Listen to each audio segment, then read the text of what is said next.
Good morning, good morning. Time for convening has arrived. The Senate will now come to order. All unauthorized visitors, please exit the chamber at this time. I recognize the senator from the 6th for a recap of the journal. Good morning, Mr. President. Did you get any snow this weekend? We had a few flurries down in Katy County. And when I say a few, I mean very few. But I hope our friends up north got through the mess, got to play in the snow. Mr. President, we got a great group of pages today.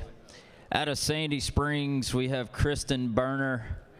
Out of Johns Creek, we have Kiana Chabria. Out of Conyers, we have Jamora Harris. Out of Atlanta, Promise Hill. From Hogansville, Stormy Howard. From Milledgeville, Catherine January. From Woodstock, Cohen Kirkley. From Johns Creek, Aditi Kothari. From Marietta, Ava Paramore. And from Hampton, we have Alaska Talent. Y'all give these pages a big round of applause. We appreciate you being here to serve this great state and this great Senate. Mr. President, the journal has been read and found to be correct, so I'll move we dispense with the reading of the journal. All right, thank you, Senator, and we do appreciate all the pages that are here today, working hard for this chamber. Is there objection to dispensing of the reading of the journal? Chair hears none. Reading of the journal is dispensed with. Is there objection to confirmation of the journal? Chair hears none, and the journal is confirmed. All senators who have bills and resolutions to introduce, please bring them to the Secretary's desk. First reading and references of Senate bills and resolutions. Secretary. Senate Bill 438 by Senators Payne of the 54th and others, a bill to be entitled an Act to amend Chapter 2 of Title 20 of the Official Code of Youth. Senate Bill 439 by Senator Still of the 48th and others, a bill to be entitled an Act to amend Part 2 of Article 15 of Chapter 1 of Title 2. Services. Senate Bill 440 by Senators Kirkpatrick of the 32nd and others, a bill to be entitled an Act to amend Title 16, Health 19. and Human Services. Senate Bill 441 by Senators Harbin of the 16th and others, a bill to be entitled an Act to amend Chapter 83 of Title 36 of the Official Code of Georgia annotated relating to local government. Senate Bill 442 by Senators Dickerson of the 21st and others, a bill to be entitled an Act to amend Chapter 5 of Title 40 of the Official Code. Public Safety. Senate Bill 443 by Senator Summers of the 13th and others, a bill to be entitled an Act to amend Article 2 of Chapter 11 of Title 16 of the Official Code of Georgia annotated relating to offenses. Judiciary.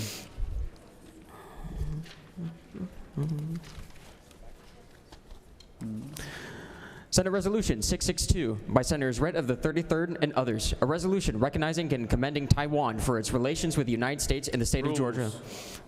Mr. President, that completes the order.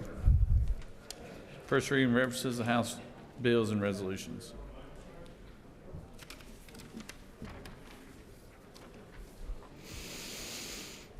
House Resolution 1008 by Senator Smith of the 70th and others, a resolution to ratify amendments to a certain comprehensive statewide water management plan to provide for force and effect to provide for construction. Natural resources. Mr. President, that completes the order. Secretary Reed reports to Standing Committee. Mr. President, the Senate Committee on Regulated Industries and Utilities has had under consideration the following legislation and has instructed me to report the same back to the Senate with the following recommendation. House Bill 219, due pass. Respectively submitted, Senator Calzert of the 46th, Chairman. Mr. President, the Senate Committee on State and Local Governmental Operations General has had under the consideration the following legislation and has instructed me to report the same back to the Senate with the following recommendations. House Bill 244, due pass by substitute. House Bill 521, due pass. Respectively submitted, Senator Dixon of the 45th, Chairman. Mr. President, that completes the order.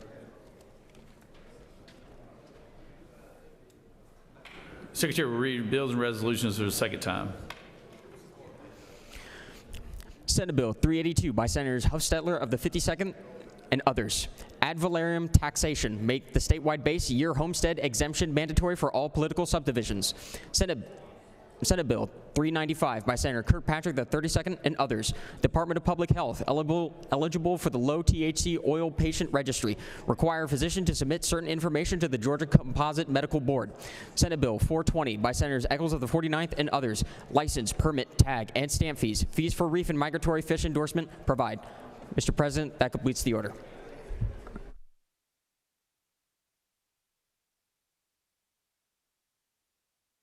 It is now time for the morning roll call. Are there any motions to excuse? Recognize the senator from the 33rd. Thank you, Mr. President, and good morning, y'all. I ask for unanimous consent to excuse the senators from the 7th, 12th, and 28th. All right, without For objection. business outside the Capitol. Without objection, senators from the 7th, the 12th, and the 28th are excused. Recognize the senator from the 41st. Thank you, Mr. President. I ask for unanimous consent to excuse the senator from the 43rd. Without objection, the senator from the 43rd is excused. Any other motions to excuse? Secretary will call the roll. Senators, signify your presence by voting the yea switch. Secretary, unlock the machine.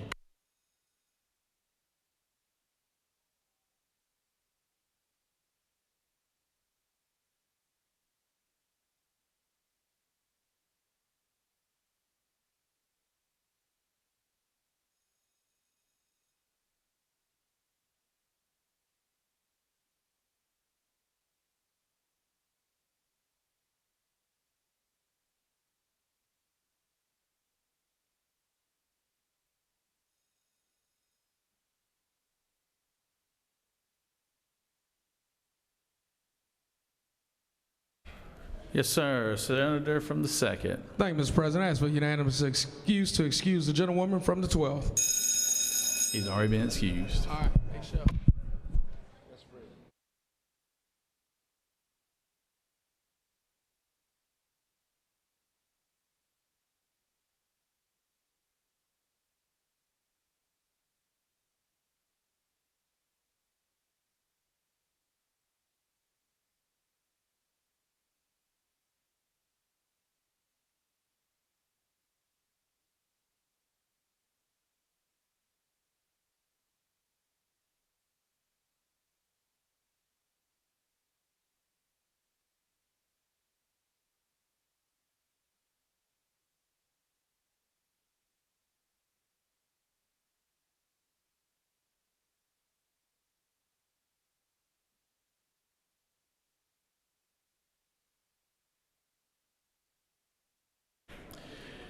It is now time for the morning devotion.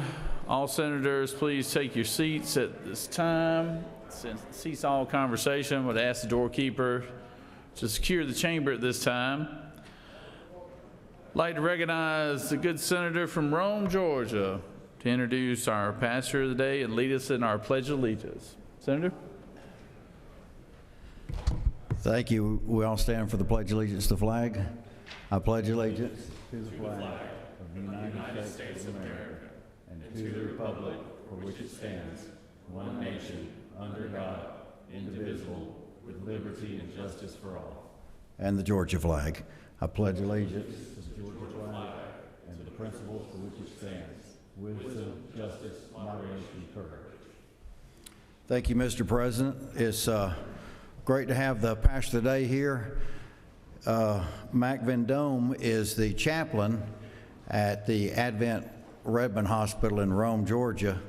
Has been there for 6 years, came from Florida. Now, one thing we do, and I work at both the hospitals in Rome, but one thing he does there in the morning, we have a hospital-wide prayer where we all stop, unless somebody's in an emergency situation, the entire hospital stops and prays. Now, it just seems to me like he spends an inordinate amount of time praying for me that I'm capable of doing my job, but maybe that's just me. I don't know, but I seem to get a little extra attention sometimes.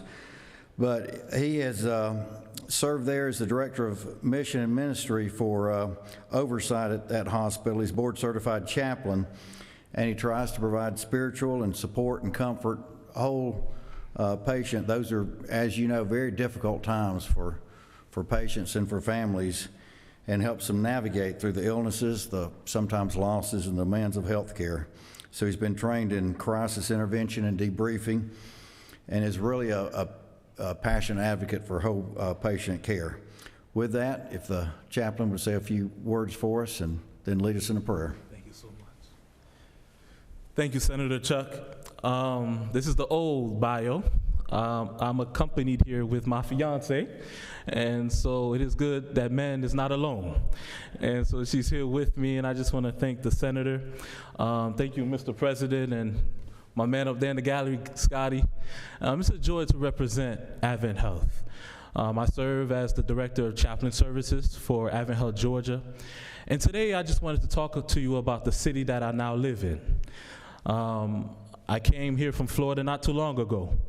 I'm still adjusting to this cold.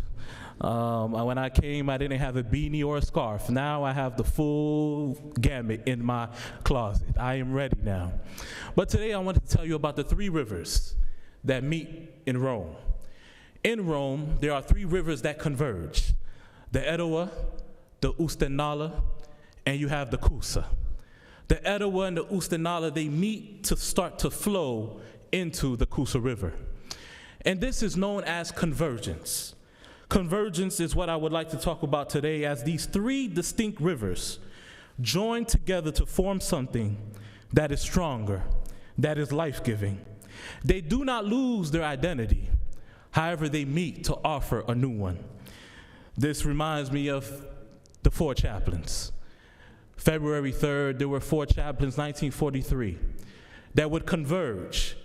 Different faith traditions, different religions, different journeys. Yet in the most pivotal moment, where there was a great crisis on the SS Dorchester, they would converge together to meet a common purpose, that they rather die and see others live than for them to live and watch others die in silence. There are moments in life that will call for convergence. Like the rivers that meet at one point, they choose unity over division, service over self-preservation. When the life jackets ran out, each of these chaplains gave their life jacket to someone else. Witnesses would later recall, as the ship was sinking, they prayed, they sung, and they encouraged those around them. Hear me and hear me well, my dear friends. They didn't merge by abandoning who they were. They converged by offering the very essence of who they were. That is the heart of convergence. Convergence is not sameness, it is shared purpose. It is many paths flowing together for the good of others. Today I say to you, my dear Senate, may we also converge. The reality is we all have different backgrounds, different political parties, different opinions. But for the good of the people of Georgia, may we also converge. We all have different beliefs. We all, sometimes I can imagine when you're cramped up in this room, it's hard to stand each other. But my prayers, may you always stand by each other. There are times I can imagine when you're going through a lot of delegation and you start to get impatient with one another. But my prayer is, even when it's hard to like each other, may you live up to the creed from the Almighty to love each other. And finally, on the days when your nerves begin to run a little low, I want to let you know that the Almighty is not just a giver of life. He's the creator. My prayer is that he'll give you more nerves to continue to encourage each other. As the three rivers in Rome flow to create one mighty river called the Coosa, may all the different little rivers in this room converge together to create a mighty river of healing, of hope, of restoration, so that Georgia will always be the ultimate and greatest state in all of the United States. As the song goes, Georgia, Georgia, Georgia on my mind. And I know that Georgia is always on God's mind. Dear senators, you do not just have a position, you have a calling and a purpose. May you always live up to it. Let us pray. Dear God, as we pause for a moment, I pray for these dear senators. On the days when they're tired, may you give them strength. On the days when the keyboard warriors want to just simply destroy, may you build them up. On the days when the opinions seem to be so loud, May they hear the voice of the Almighty saying, "Well done, my good and faithful servant." I pray, dear Lord, that all of the rivers in this room may converge and meet you, the Almighty, at a place where you will be able to flow through them, and Georgia will continue to be the light upon a hill, a place that shines the love of Christ every single day. Be with us now. Guide this Senate. In Jesus' name I pray. And all of God's children said, amen. Great job.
If I could have everyone's attention, we always like to welcome our doctors of the day today, and we've got a good one from the Augusta, Georgia area originally, and I'll recognize the good senator from the 14th to introduce our doctor of the day. Senator? Thank you, Mr. President. Good morning, colleagues. I'm so proud to start off District 14's domination of the Doctor of the Day space this session with Northside Hospital along Georgia 400. We are renowned statewide for our Doctors of the Day. And today I have the distinct honor of introducing Dr. Osama Hashmi. He went to the University of Georgia. Go Dogs. Did the same program there that I did, in fact. We just missed each other. He started right as I left, and Dr. Hashmi is a dermatologist in Atlanta. He is successful in business as well. He is the CEO of Empiricus, which was rated on a Fast 500 list as the #1 fastest growing company in the United States. So again, just underscoring that we can have medical, technical expertise and professionalism that couples very well with the growth of small businesses in a state that is friendly towards them. And I now will introduce Dr. Hashmi to share a couple words. Thank you.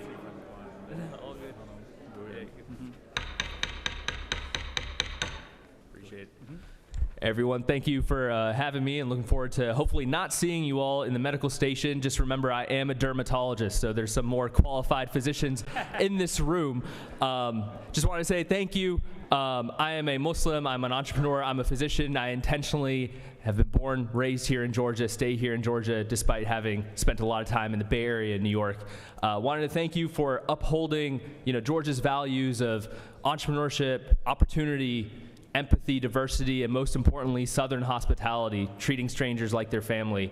I don't have any Botox with me as well, but if you guys do want to come down, I think we have some snacks, and happy to take care of y'all today. Thank you very much.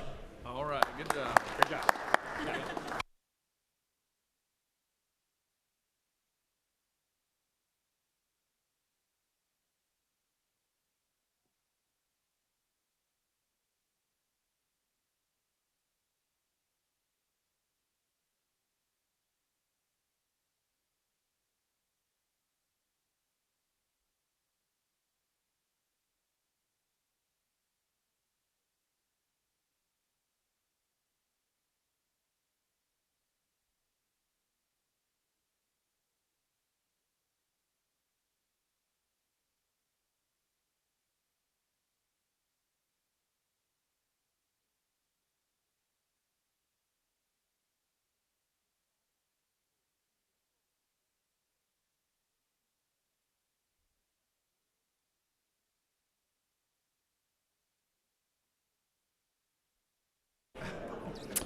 We have some very special guests here today from Clark Atlanta University. They are always welcome guests, and glad to have them here again today. And I'd like to call on the Secretary to read the resolution. Senate Resolution 639 by Senators Orrock of the 36th and others. A resolution recognizing February 2nd, 2026 as Clark Atlanta University Day at the state capitol and for other purposes. Whereas Clark Atlanta University was the nation's first four-year liberal arts college to serve a primarily African-American student population. And whereas the university's 4 schools offer 40 academic programs to 3,920 students annually. Whereas President George T. French serves as the longest-serving HBCU president in the country and has for many years provided dedicated service to higher education of Georgia's citizens. Now, therefore, be it resolved by the Senate that the members of this body recognize February 2nd, 2026 as Clark Atlanta University Day at the state capitol. Mr. President, that completes the order. All right. Is there objection to adopt a resolution? Chair hears none. The resolution is adopted. I'd like to recognize the senator from the 36th to speak to the resolution and introduce our special guest. Senator? Thank you so much, and good morning, colleagues. As we gather here on a cold Monday, we are happy to be back under the Gold Dome and ready to do business, and it's such a timely opportunity to recognize an historic institution that we have here in Georgia, and we have with with us today the leadership of that institution. That is Clark Atlanta University. There's a history that goes all the way back to the Civil War when this College of Higher Learning was formed here in Atlanta. And it has played a critically important role in educating leaders and providing opportunities to those who had been locked out of access to higher education historically. So I am particularly proud today to have this opportunity to join with the leadership of the institution here on Clark Atlanta University Day at the state capitol. We have graduates of that institution with us that are members here in this Senate, and I will thank you, Governor. There's much rich history here. We'd all be well advised to learn from the history of Clark Atlanta University. The esteemed leader, Dr. George T. French, Jr., is the 5th president of Clark Atlanta University. And Clark Atlanta University is the largest United Negro College Fund member institution in the country. Dr. French is the longest serving sitting HBCU president. He's driven transformative advances in education, including under his leadership securing gifts from the Arthur M. Blank Family Foundation of $16.5 million and Mackenzie Scott's Foundation of $53 million for Clark AU. His strategic leadership has forged partnerships with major corporations such as Apple, Google, and Microsoft, which has enhanced educational opportunities and technological integration for Clark AU. Under Dr. French's leadership, the college has launched initiatives to improve access to higher education, expand research capabilities, increase student success rates. The university's reputation as a leader in innovation and social impact has been secured under the leadership of Dr. French. He's recognized in Who's Who in Black Atlanta, Georgia Trend's 100 Most Influential Georgians, and he's actively engaged with other professional organizations as well. He was the president of Miles College for 13 years, where he significantly impacted the local economy and advanced educational programs. And there are close to a dozen high-profile organizations in higher education that he participates in and has had roles in leading, being member or chair or president. He's just fits the bill of what the institution, Clark Atlanta University, was looking for when he came on board. And he is, his educational background is a BA in political science from the University of Louisville, a Juris Doctorate from Miles Law School, and a PhD in higher education from Jackson State University. He'll share with us both the illustrious history and today's enormous contributions that this institution continues to make. It is my honor to bring him forward and present him with this resolution on Clark Atlanta University Day, February the 2nd, as we start a new month here at the Capitol. It's a great honor to bring to you Dr. George French, the President, and present this resolution. Thank you. I'm going to let you introduce your staff. Yes, ma'am. Okay. Thank you.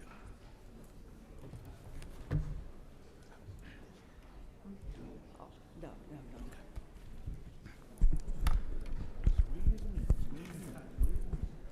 Good morning. Good morning. To the President of the Georgia Senate, our friend Lieutenant Governor Burt Jones, to all of our friends in the Senate. And I say that without qualification, because Senator, when I arrived in the great state of Georgia to take the helm of Clark Atlanta University 6 years ago, immediately Senator Orrick made sure that I was introduced to the Senate. And in these 6 years, you all have become our friends. So when I come now to the legislature, both in the House and the Senate, we have friends on both sides of the aisle for which we are grateful. And I'm grateful for my vice presidents who have joined me this afternoon, to include my chief of staff, to include Sherry Klingman, to include the senior vice president and provost, academic affairs, Dr. Charlene Gilbert, Mr. David Fraboni, vice president of institutional advancement, Dr. Marshall Taggart, vice president for government affairs, and I don't think the lieutenant governor, you're not with us yet, are you? You're gonna but you have been. Welcome, though. Welcome. And he has been with us. And of course, to President Pro Tem Larry Walker, Senate Minority Leader, and our friend Harold Jones out of Augusta. And again, we thank all of our senators, to include those to my right, and Max Burns, who we saw in the back. Senator Anderson, Wicks, all of these up here, you all know who they are. So I don't have to go through those names. But I say to each and every one of you, thank you. Thank you for this recognition to stand yet again before this august body with convergence. We are converging. I heard the preacher say this morning, we are converging. So we converge upon this great chamber to say thank you and to let you know that on behalf of the more than 4,000 students, and remember that we offer bachelor's, master's through the PhD. We're the only institute, HBCU in the nation, that offers the PhD in cyber physical systems. I want you to know that we're over 4,000 students. On behalf of those students, we have three things. We bring talent to Georgia, we bring prepared training for the future workforce to Georgia, and we bring support for cutting-edge technology, research and education in cancer prevention through our CCRTD, Cancer Research and Therapeutic Development Center, and data science, artificial intelligence, and machine learning. We bring these things to strengthen one of the greatest states within the Union, our great state of Georgia. Our great state of Georgia, is what we celebrate, and know that we've come to contribute to our great state, to our great economy.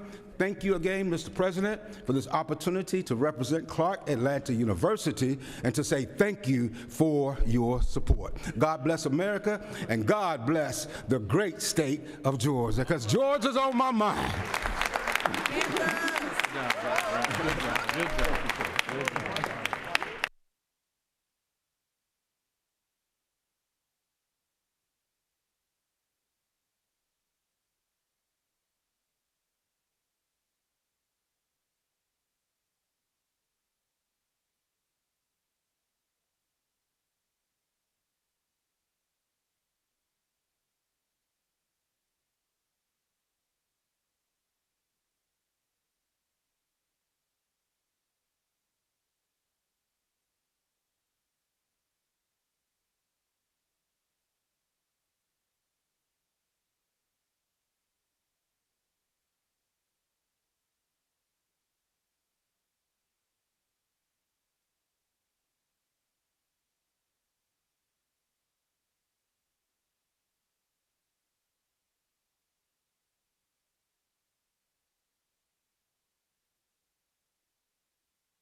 Are there any unanimous consents? Does any senator wish to rise on a point of personal privilege?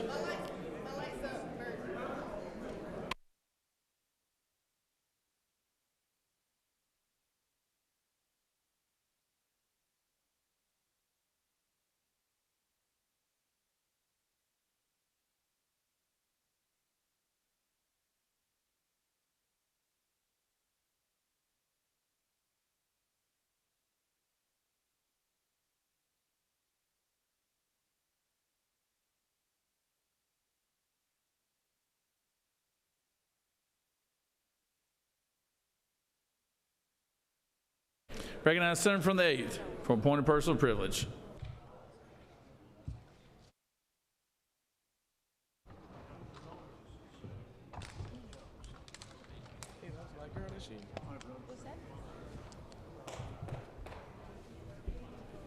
Good morning, colleagues. This is my first time in the well this session.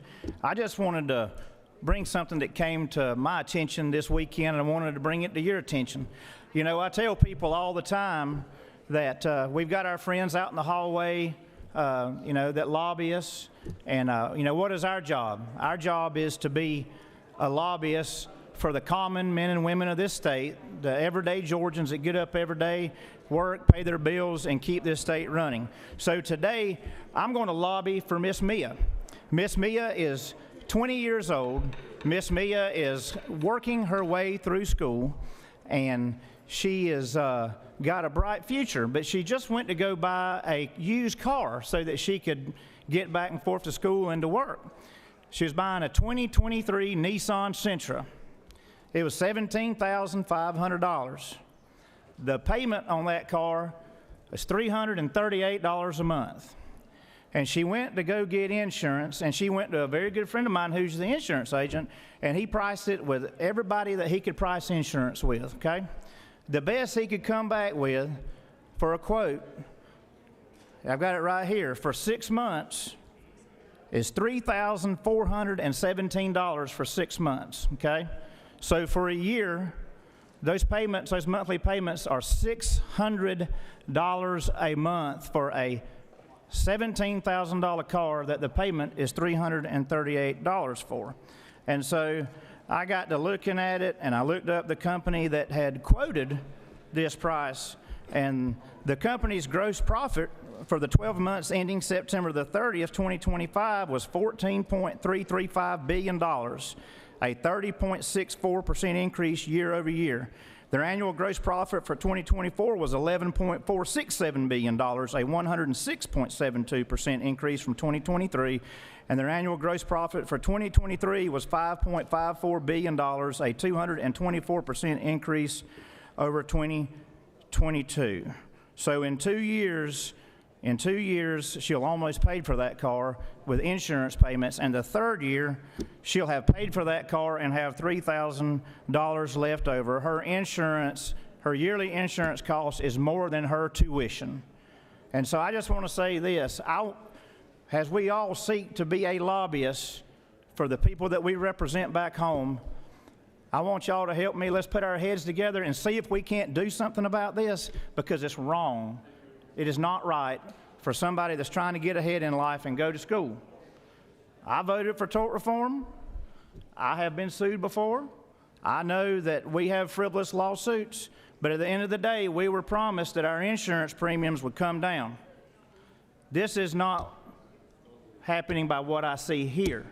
So to everyone out there, just know that we in the General Assembly are watching, and I'm lobbying on behalf of Miss Mia. So let's see if we can't do better by the citizens of Georgia. Mr. President, I yield the well. All right, senators yielded. Recognize the senator from the 13th for a point of personal privilege.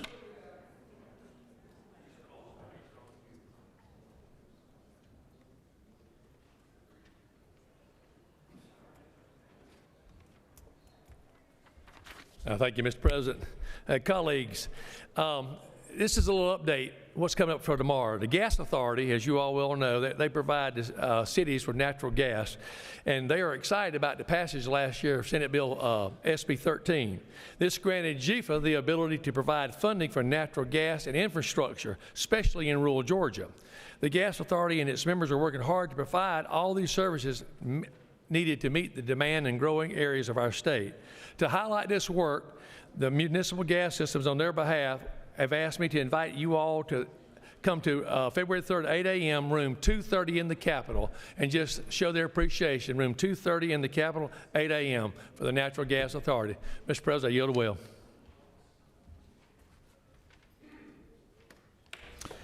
Recognized the senator from the 9th for point of personal privilege.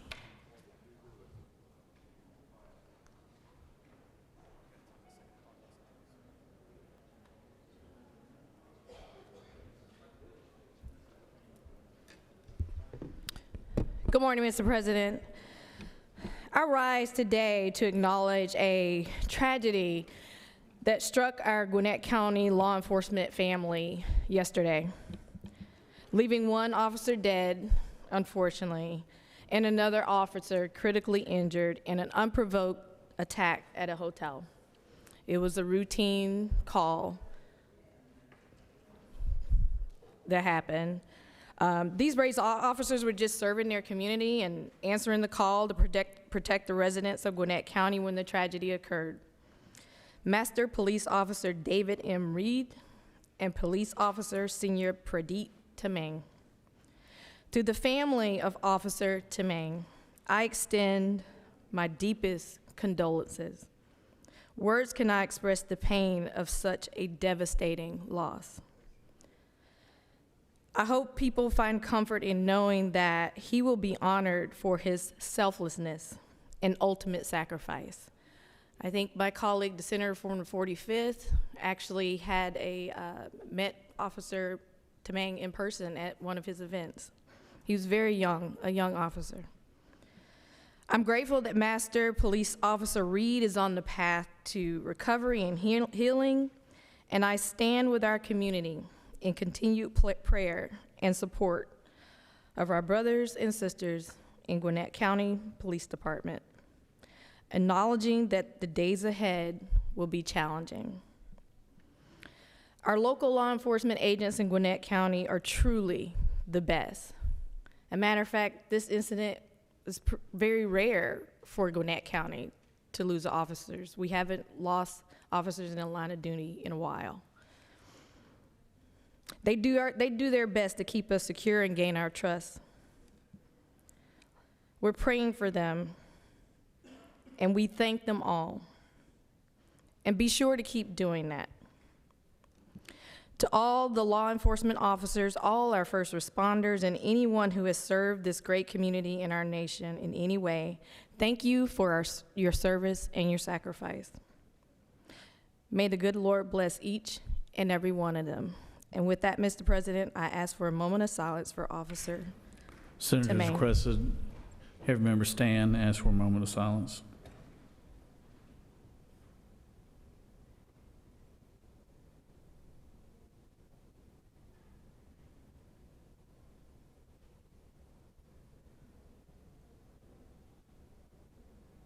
Thank you, Senator. Thank you, Mr. President. I yield the will.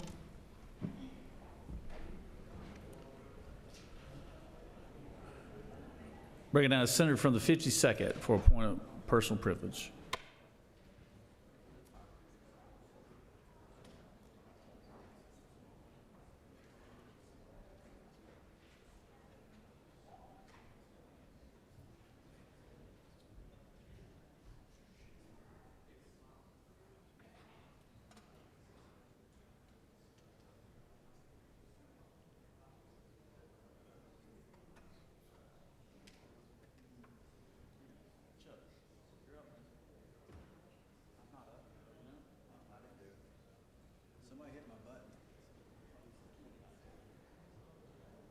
Recognize the senator from the 29th.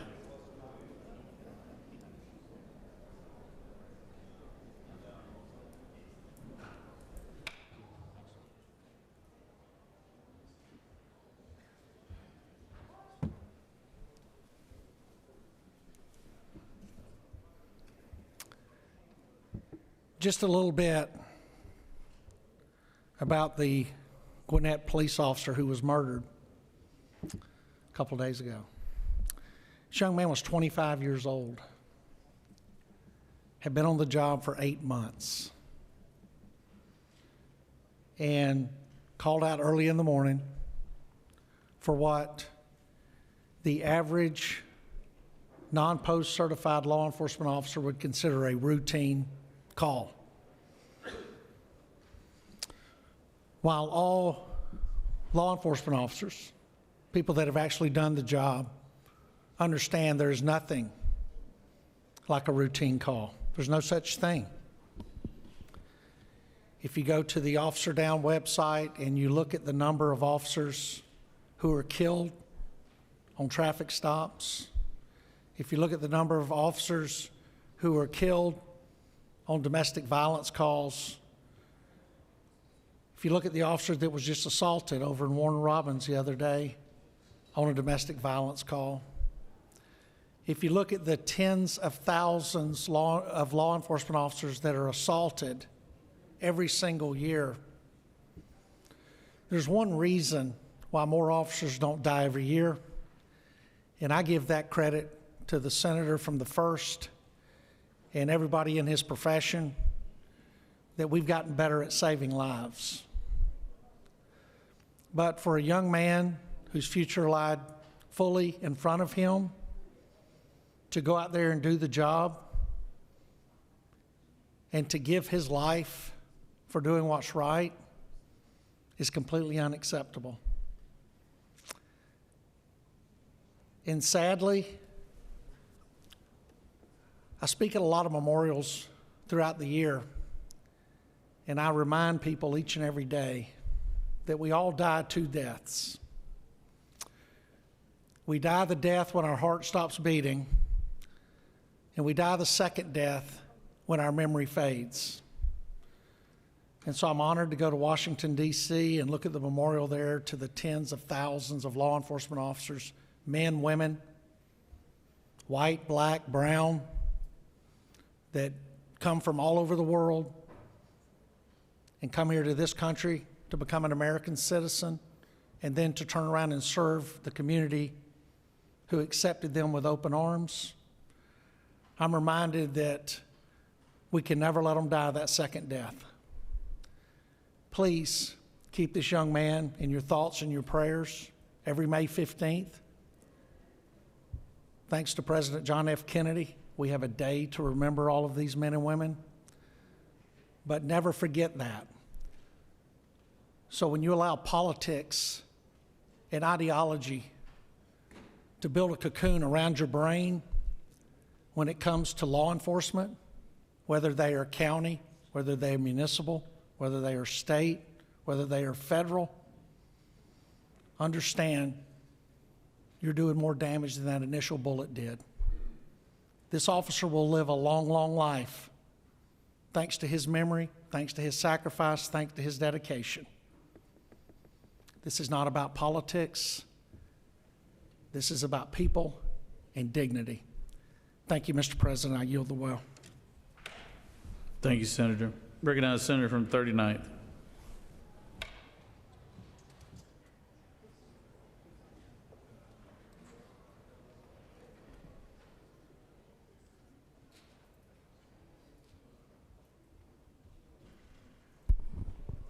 Thank you, Mr. President. I rise to speak with both disappointment and concern about the direction of our nation's cultural center, the John F. Kennedy Center for the Performing Arts. Yesterday's headlines confirm that the Kennedy Center will halt its entertainment and operations for renovations for approximately 2 years, beginning on our nation's 250th birthday on July 4th, a dramatic shift announced by President Trump, who in 2025 appointed himself chairman of the institution's board and recently oversaw a controversial renaming of the center itself. The Kennedy Center was never meant to be just a building, nor reserved for a select few. It was meant to be a place where families brought their kids, where students sitting far from DC could still benefit from its education programs, and where tourists and working people alike could simply walk through the doors for free or with a ticket and see something meaningful on stage almost every single night of the week. The center is not a small or symbolic operation. It houses multiple stages, is home to the National Symphony Orchestra and the Washington National Opera, and anchors touring productions seen by audiences from every state.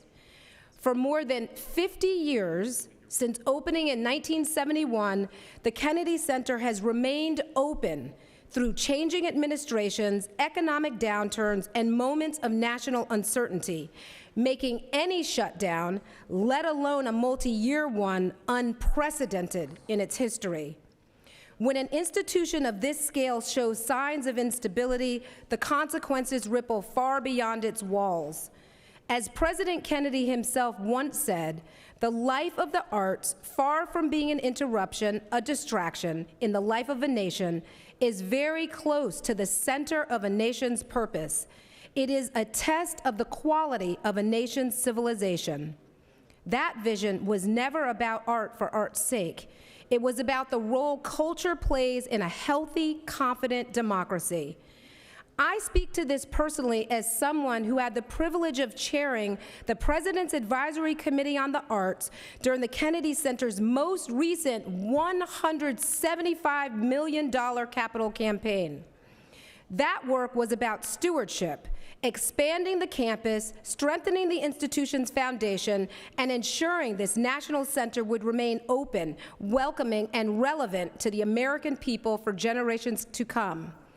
Can you imagine if another administration were to decide that the money that we just put into building the new office building across the street didn't serve its purpose and we were to start all over again because new times, not good enough? That is why I say with regret that the recent decisions at the Kennedy Center, the abrupt overhaul of its board, the departure of artists who no longer feel welcome, and now the announcement of a multi-year closure have not advanced the mission. When those doors close, literally or figuratively, we don't just lose performances. We lose a shared civic space that brings people together across backgrounds, beliefs, and income levels. And that weakens something far bigger than the arts. Institutions like this survive on trust, public trust, donor trust, community trust. Once that trust is shaken, it is far harder to rebuild than any building itself ever could be. The board has a choice before it: to safeguard an institution that belongs to the American people, or to preside over a decision that will diminish it for years to come. A multi-year closure is not an inevitability. It is a decision. And decisions like this require courage, especially the courage to say no, even when that pressure comes from the most powerful person in the room. Thank you. Senator from the 14th, you wish to point of personal privilege?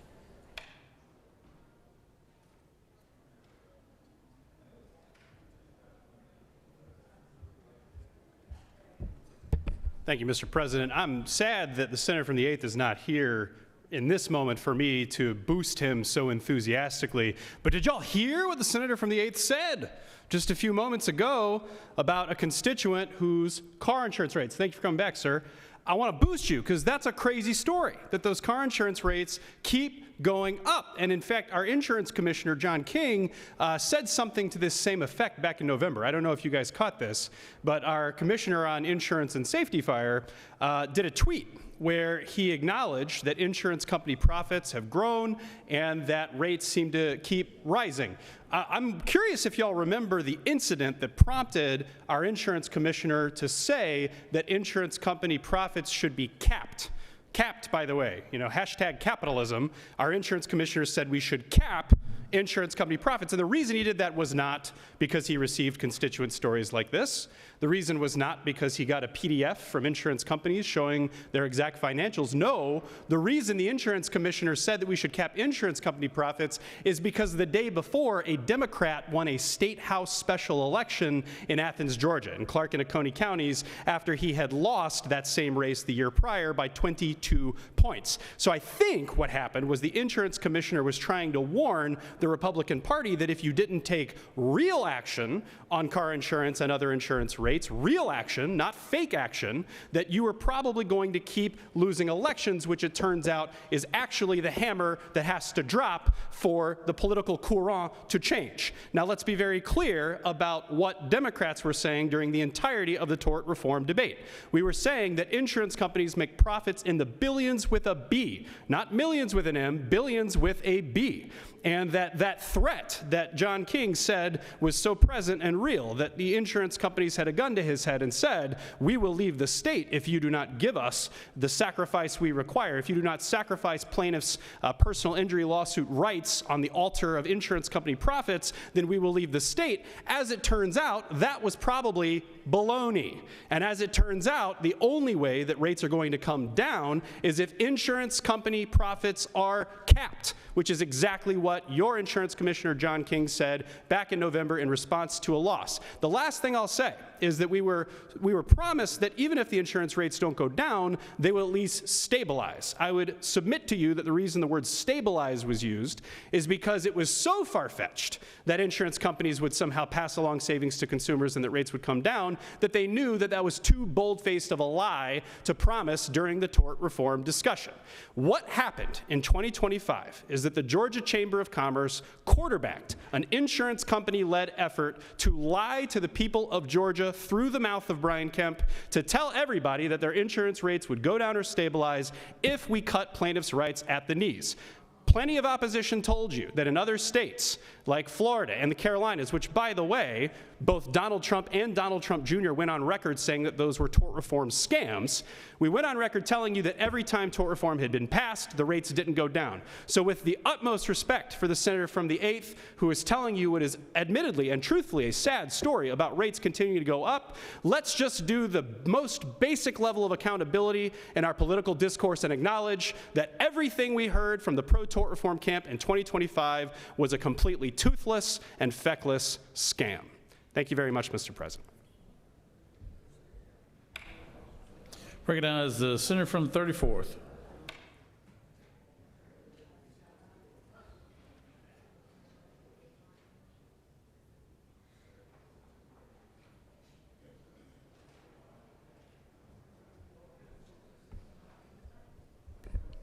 Good morning, Mr. President. Colleagues, today I rise to recognize LaGrange chapter of the Links Incorporated, chartered June 30th, 1979. What began in 1978 as an interest group of 20 service-minded women has grown into a powerful network, now 39 active members committed to enriching the lives of African descent through education, health, civil engagement, the service across multiple counties in Georgia and Alabama. Their legacy includes youth scholarship initiatives, voter right efforts, programs like Lincoln Pink, Black Care, the Dignity Project addressing period poverty, alongside partnerships with organizations like NAACP, the American Cancer Society. They were honored as the southern area of the STAR chapter both in 2022 and 2023. Thank you so much. I yield it well. Recognize the senator from the 21st.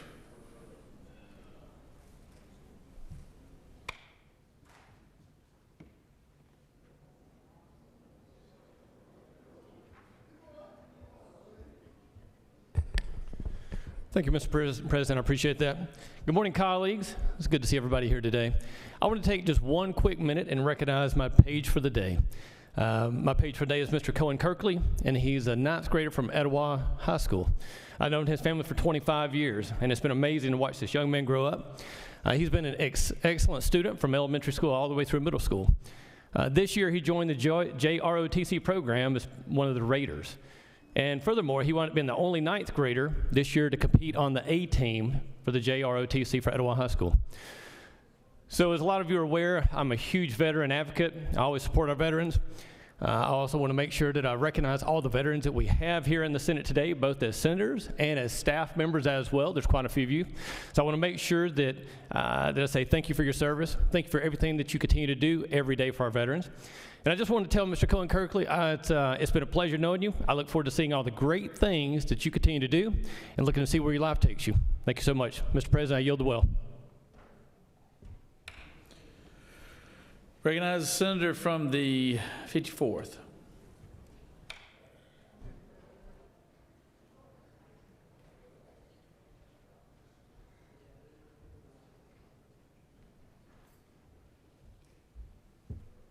Thank you, Mr. President. I will try not to be too long because I know we're going.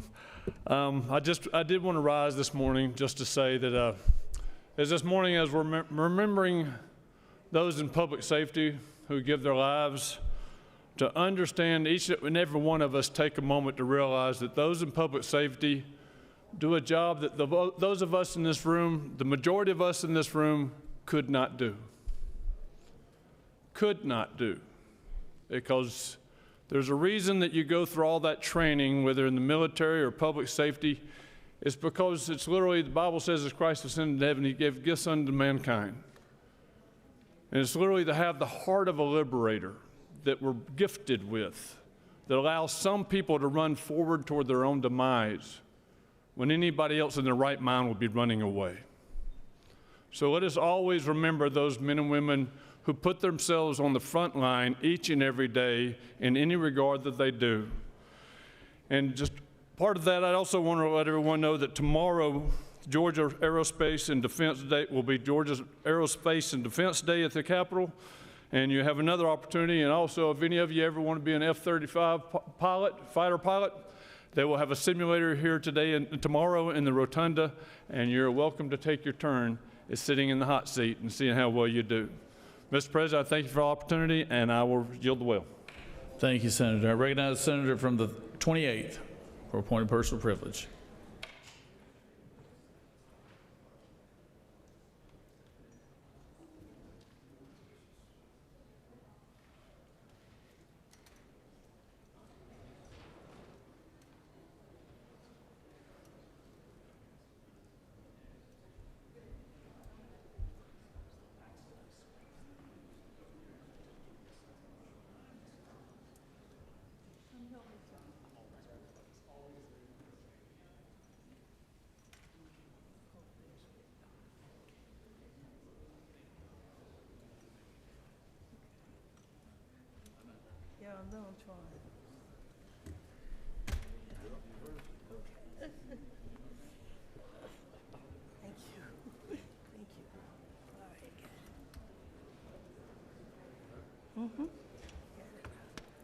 I think I got it. You gonna stay up? Tell John.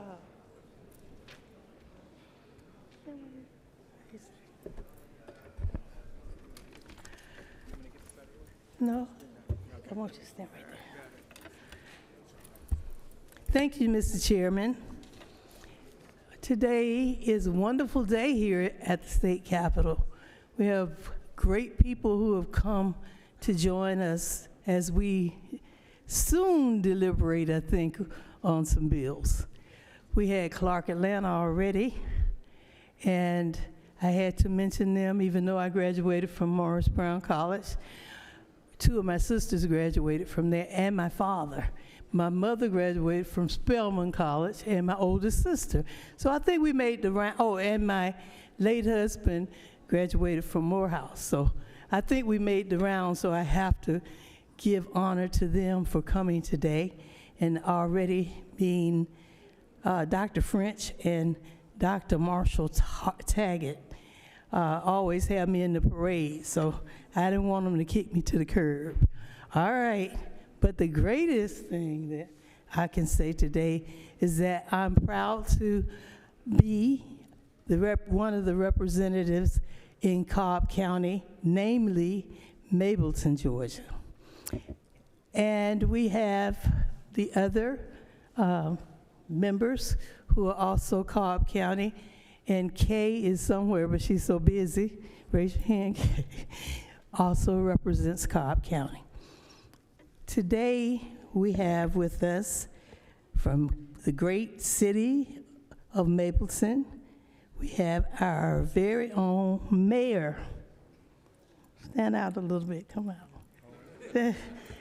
They might not let you come up here, but because I'm so proud that Mayor Craig Owens is with us. Oh, I said, well, I have Craig on here.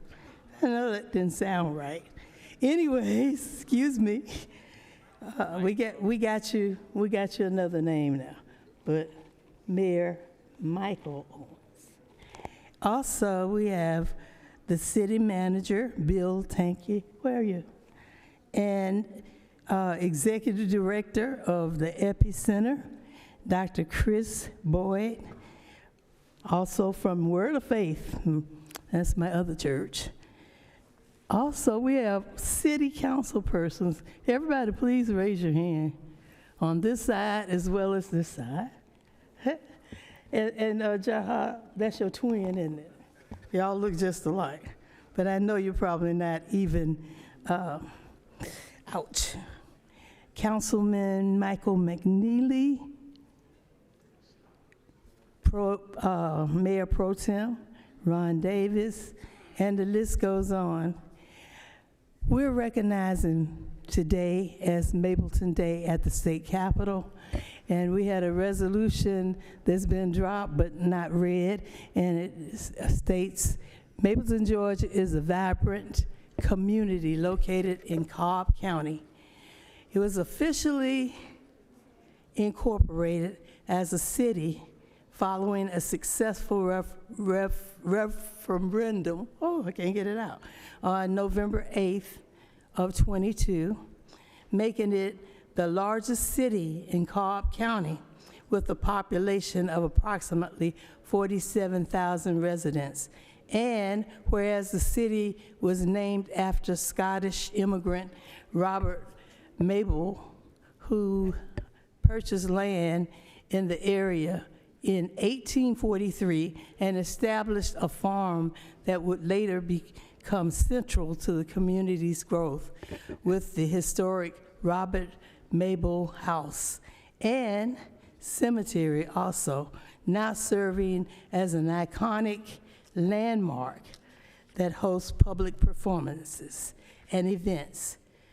Whereas Mapleton's early development was shaped by the arrival of the Georgia Pacific Railway, and which is constructed a train depot in 1881, spurring economic growth and transforming the area into a vital commercial hub, and then rural Cobb County, whereas the community benefits from its strategic location along major highways, including Interstate 285, providing convenient access to Atlanta and supporting the city's economic and residential growth. It goes on, but we will say, whereas Mapleton continues to experience growth and revitalization, as well as uphold the commitment to fostering economic development. I wish you'll give me a few more minutes. Okay, my time has expired, but please, all the people from Mapleton that's here and up in the gallery, please stand. And senators, let's give them a warm Senate welcome, please. Thank you for coming. And I wish I had put everybody else's name down so y'all could speak too. Thank you. Senator, we appreciate the people from Mapleton being here more than you know. Thank you. Thank each and every one of y'all for being here today. Thank you, Senator. Appreciate you. Recognize the senator from the 36 for appointed personal privilege.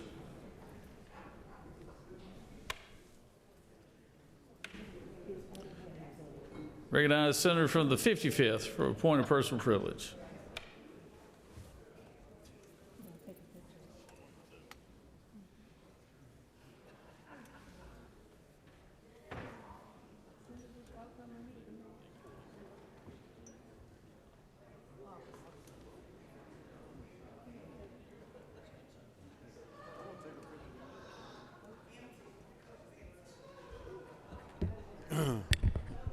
My distinguished colleagues, I rise today because I am concerned with where our nation is going in the form of our democracy and how it indirectly affects something that happened in my district. Something happened yesterday in my district, and the whip is not here, but the whip acknowledged it. Our law enforcement officer who failed, that was in my district. That was in less than 10 minutes from my house, where this officer, whose name has not been called, his name is Pradeep Temang. And I stand because of a twofold reason. He was a law enforcement officer who failed, and we got to recognize that. But I stand also because he was born in Nepal. And if you saw him outside of this uniform, he may be one of the persons who have come up to me and said that they were so concerned that they were carrying around copies of their passport. In my district, I have so many diverse people. And Pradeep Temang was born in Nepal, but he was serving the people of Georgia. And we have to give him respect not only when he's in a law enforcement uniform, and that's why I'm standing here, because I despise any death, let alone a death of a law enforcement officer. But I want to say that our political violence speech, our hate speech has gotten out of hand. It has created an atmosphere where people are not respected. The value of life itself is depreciated. And we must elevate our speech to statesmanship, nationally and statewide. And I believe Georgia can even lead the federal government in elevating our stance on how we speak to one another, how we respect one another. Why am I saying this? Because I noticed with great disappointment, in September we lowered the federal flags for a man that I don't want to die, but I despise what he stood for. He was a Christian right advocate for Christian nationalism. I am a real Christian, and I respect Christianity. But there was a person who the flag was lowered for a person that espoused hate speech, a person who criticized the Civil Rights Act of 1964, without which I could not stand right here where I'm standing right now. But he was lifted up, and the flags were lowered for him. When he criticized Dr. Martin Luther King, we lowered our flag for that same gentleman, as well as promotion of false allegations of electoral fraud in 2020 and white genocide conspiracy theory. We lowered our flag for that gentleman. And why is that important? That is important because very few of you, I dare say very few of you, can remember in June of the last year when a person who was the minority leader in Minnesota, the person's name was Melissa Hortman, and her husband, who died because she was the Speaker of the House in Minnesota. She was the minority in 2017 to 2019. But in 2019, she became the Speaker of the House. That said that the politics changed. Just because one party is in power, we should not shift our allegiances. But we don't know the name of Melissa Hortman. We don't know that name. We don't know the name of Pradeep Tamang, but we should respect everyone. And I say that we have to respect, because I don't want us to stop respecting police officers and being afraid to open our door for a police officer. Because you know what happened in Minnesota?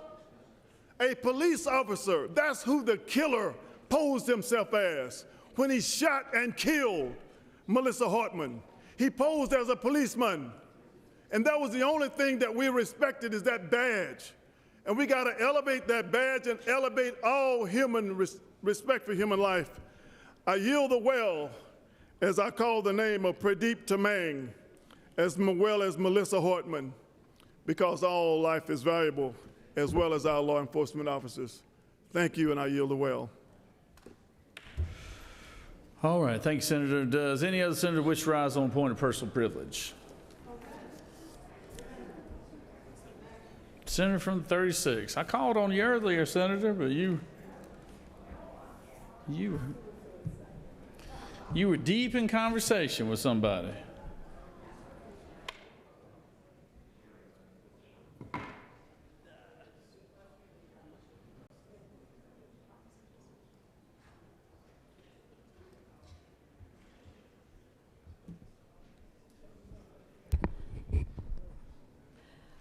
Colleagues, I rise today to speak about what's going on in our state and in our nation. Deeply, deeply troubling set of facts that we are observing. And I, of course, join with the senator from DeKalb in lifting up the name of Melissa Hartman. I knew her. I served on boards with her. I knew her leadership. I knew her inclusive approach to leadership, and I mourn yet and still that this impeccable public servant was shot down in cold blood at the door of her home, along with her husband, who both lost their lives at the hands of someone absolutely bought into conspiracy theory and political violence as the appropriate response. That's what that was there, and we are going down that dangerous road at an ever increasing pace. I'm from Fulton County. I represent Fulton County. Fulton County's voter center, where we store all our ballots, where we administer the process of voting in our county, was raided by the Federal Bureau of Investigation. What world are we living in? What world are we living in when the FBI, using some Missouri official, deems that they have the right to storm our voting center here in Fulton County and to take all the records from the 2020 elections,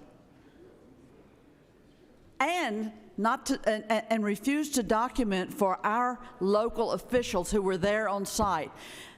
The FBI refused to document what they took, how much they took, and it was not small. It was, they wanted everything, everything. And what are they going to use it for? More spurious accusations about the 2020 election. And I say to you, what we're witnessing today should alarm every Georgian, Republican, Democrat, and Independent alike. Put yourself in our shoes, those of us in Fulton County. What if the FBI came storming into your county and seized voter records, seized ballots from an election? It's a terrifying escalation from the failing administration of a wannabe strongman, and we all know his name. So let's be clear. And I doubt that anybody in this room disagrees with me. Georgia ran a secure election in 2020. That fact has been confirmed again and again. It's been confirmed by Republicans. It's been confirmed by the Secretary of State, who's a member of the Republican Party. It's been confirmed by Democrats. It's been confirmed by independent verification. Neither Trump or Giuliani or the MyPillow guy or any of Trump's other weird conspiracy theorist buddies could find one actual piece of evidence to support their claims, contrary to what you've heard from this well last week. And here we are, 6 years later, still arguing about the 2020 election. And why is that? Well, Steve Bannon's on the record of saying MAGA's core belief is they have to insist that the 2020 election was stolen. And we see that in action. They send in the FBI with the woman, oh my Lord, the woman who's in charge of intelligence down here stalking out in front of our election center. These are perilous times. These are perilous times. I don't know if the red line's ever going to be crossed for GOP members to say, you know what, I'm going to have to break with you on this one, honey. This is an invalid and inappropriate and illegal use of executive power. Keep on thinking about that. Keep on looking at that behavior. State and local officials run elections, not the president, not Washington bureaucrats, not law enforcement agencies. We all know that. There's a reason that they have unearthed the 2020 ballots of Fulton County, and the next blow will be, don't wait till it's too late. The hour is now. I yield the well. Thank you. Thank you, Senator. Does any other senator wish to rise on a point of personal privilege? You have before you a consent calendar of privilege resolutions. Does any senator wish to remove resolution from the consent calendar? Is there objection to the adoption of the resolution on the consent calendar? Chair hears none. The resolution on the consent calendar is adopted. Are there any motions to withdraw and commit?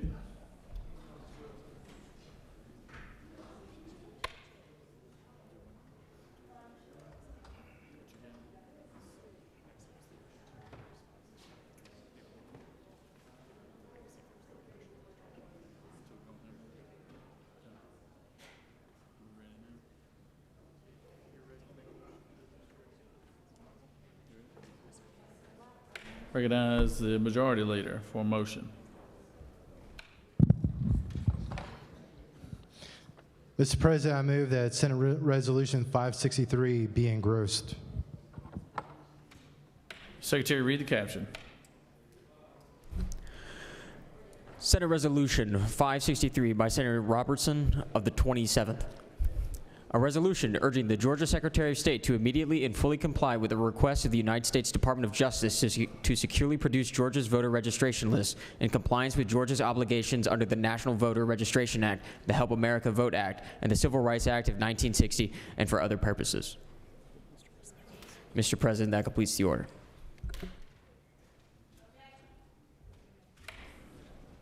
All right. You beat me to it, Senator. We have an objection. Senator Majority Leader, would you like to speak to the motion? You waive. Senator from the 41st, would you like to speak to the motion? Or the Minority Leader, would you like to speak to the motion? You waive. Just want to vote it, huh? All right. You want to do hands? No? You want to put it on the board? All right. All right, the motion is the Majority Leader has moved that we engross SR 563. There is objection to that, so we'll just put it on the board. All those in engrossment will vote yay. All opposed, nay. Secretary, unlock the machine.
On the motion, the yeas are 31 and the nays are 21, and this motion has prevailed.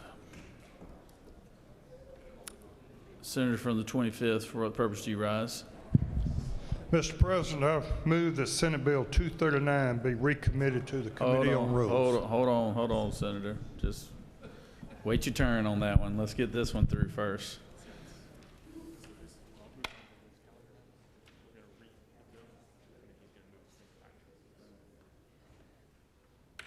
All right, moving on to the rules calendar, and now, Senator, we're ready.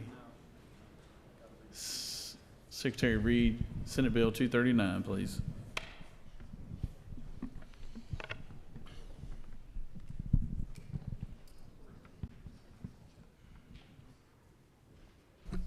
Senate Bill 239 by Senators Walkers of the 20th and others.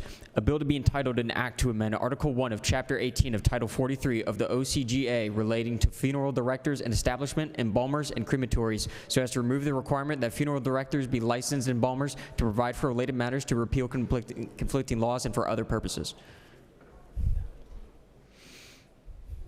The Committee of the Senate on Regulated Industries and Utilities recommends that this bill do pass by substitute. Respectfully submitted, Senator Cowsert of the 4th District. Chairman.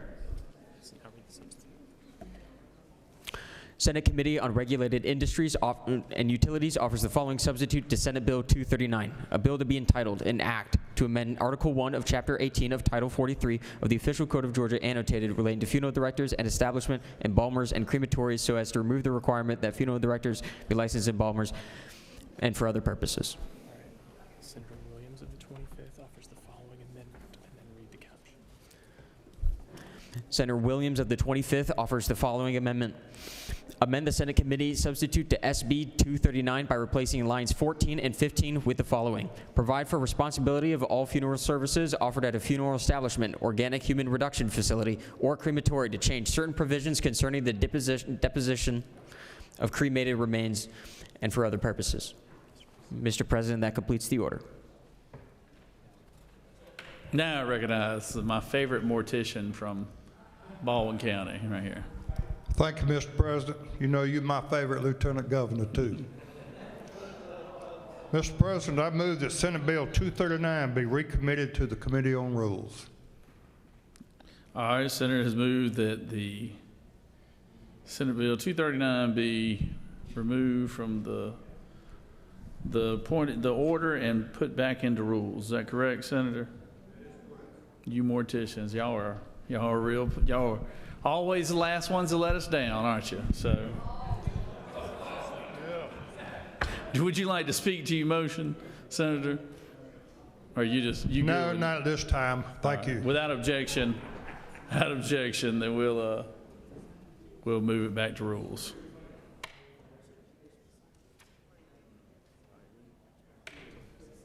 Secretary read House Bill 117.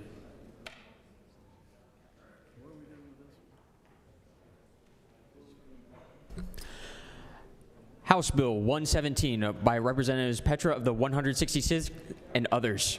A bill to be entitled an act to amend Article 13 of Chapter 2 of Title 26 of the Official Code of Georgia annotated relating to food service establishments so as to require notification of the country of origin of seafood items, to provide for a definition, to provide for related matters, to repeal conflicting laws, and for other purposes. The Committee of the Senate on Rules recommends that this do pass by substitute. Senator Brass of the 6th, Chairman. Mr. President, the Senate Committee on Rules offers the following substitute to House Bill 117, a bill to be entitled an act to amend Article 13 of Chapter 2 of Title 26 of the Official Code of Georgia annotated relating to food service establishments so as to require notification of foreign imported shrimp, to provide for related matters, to repeal conflicting laws, and for other purposes. Mr. President, that completes the order. This is the infamous shrimp bill here today, huh? Oh, wow. All right. Well, I recognize my good doctor from the coast. My favorite senator from Savannah, Georgia. Good luck, Senator. Thank you so much, Mr. President. Let me just tell you, I am not here to talk about the Kennedy Center. I'm not here to relitigate tort reform. I'm not here to talk about the incompetence or maybe even criminal activity in Fulton County elections. But let me tell you what I am here to talk about, what is affecting us here in the state of Georgia.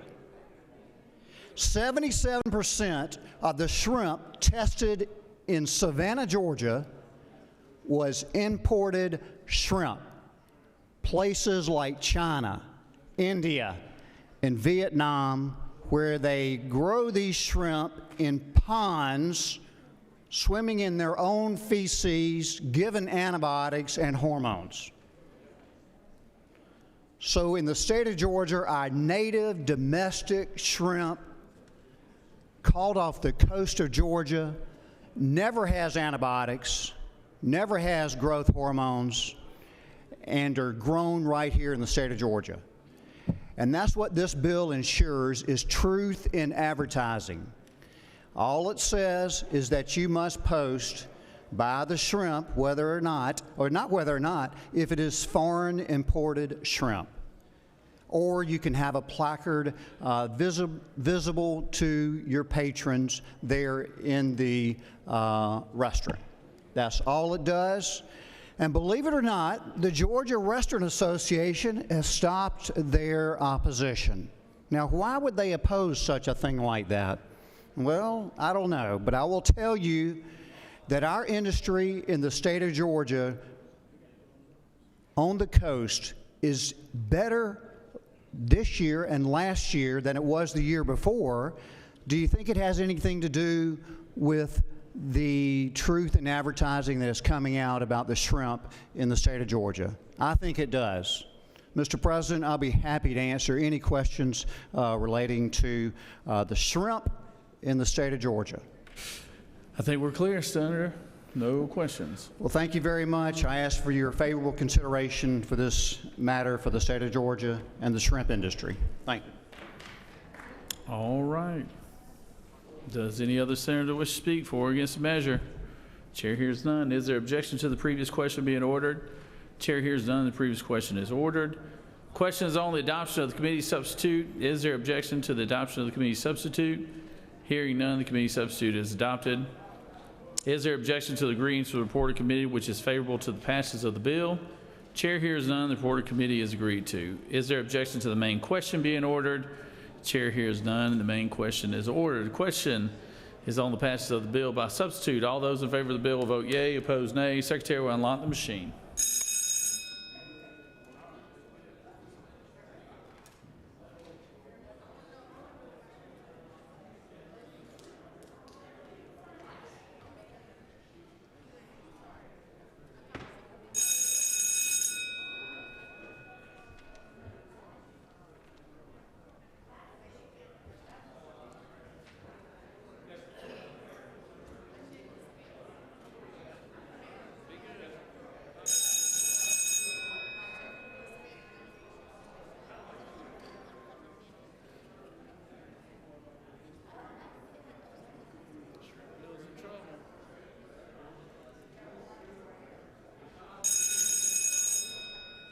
Just barely got by there, Senator. Just barely.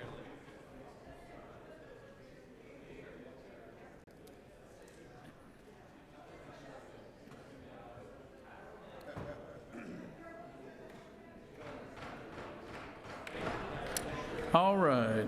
On the passage of the bill, the yeas are 43, the nays are 8. This bill, having received the requisite constitutional majority, is therefore passed.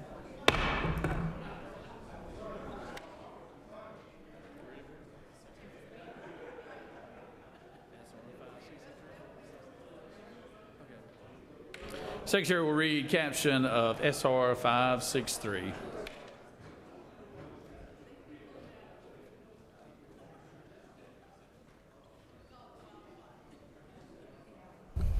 Senate Resolution number 563 by Senators Robertson of the 29th and others. A resolution urging the Secretary of State to immediately and fully comply with the request of the United States Department of Justice to securely produce Georgia's voter registration list in compliance with Georgia's obligations under the National Voter Registration Act, the Help America Vote Act, and the Civil Rights Act of 1960, and for other purposes. The Senate Committee on Ethics recommends that this resolution do pass. By Senator Watson of the 11th, Chairman. Mr. President, a minority report has been attached. Recognize the senator from the 29th. Speak to the measure.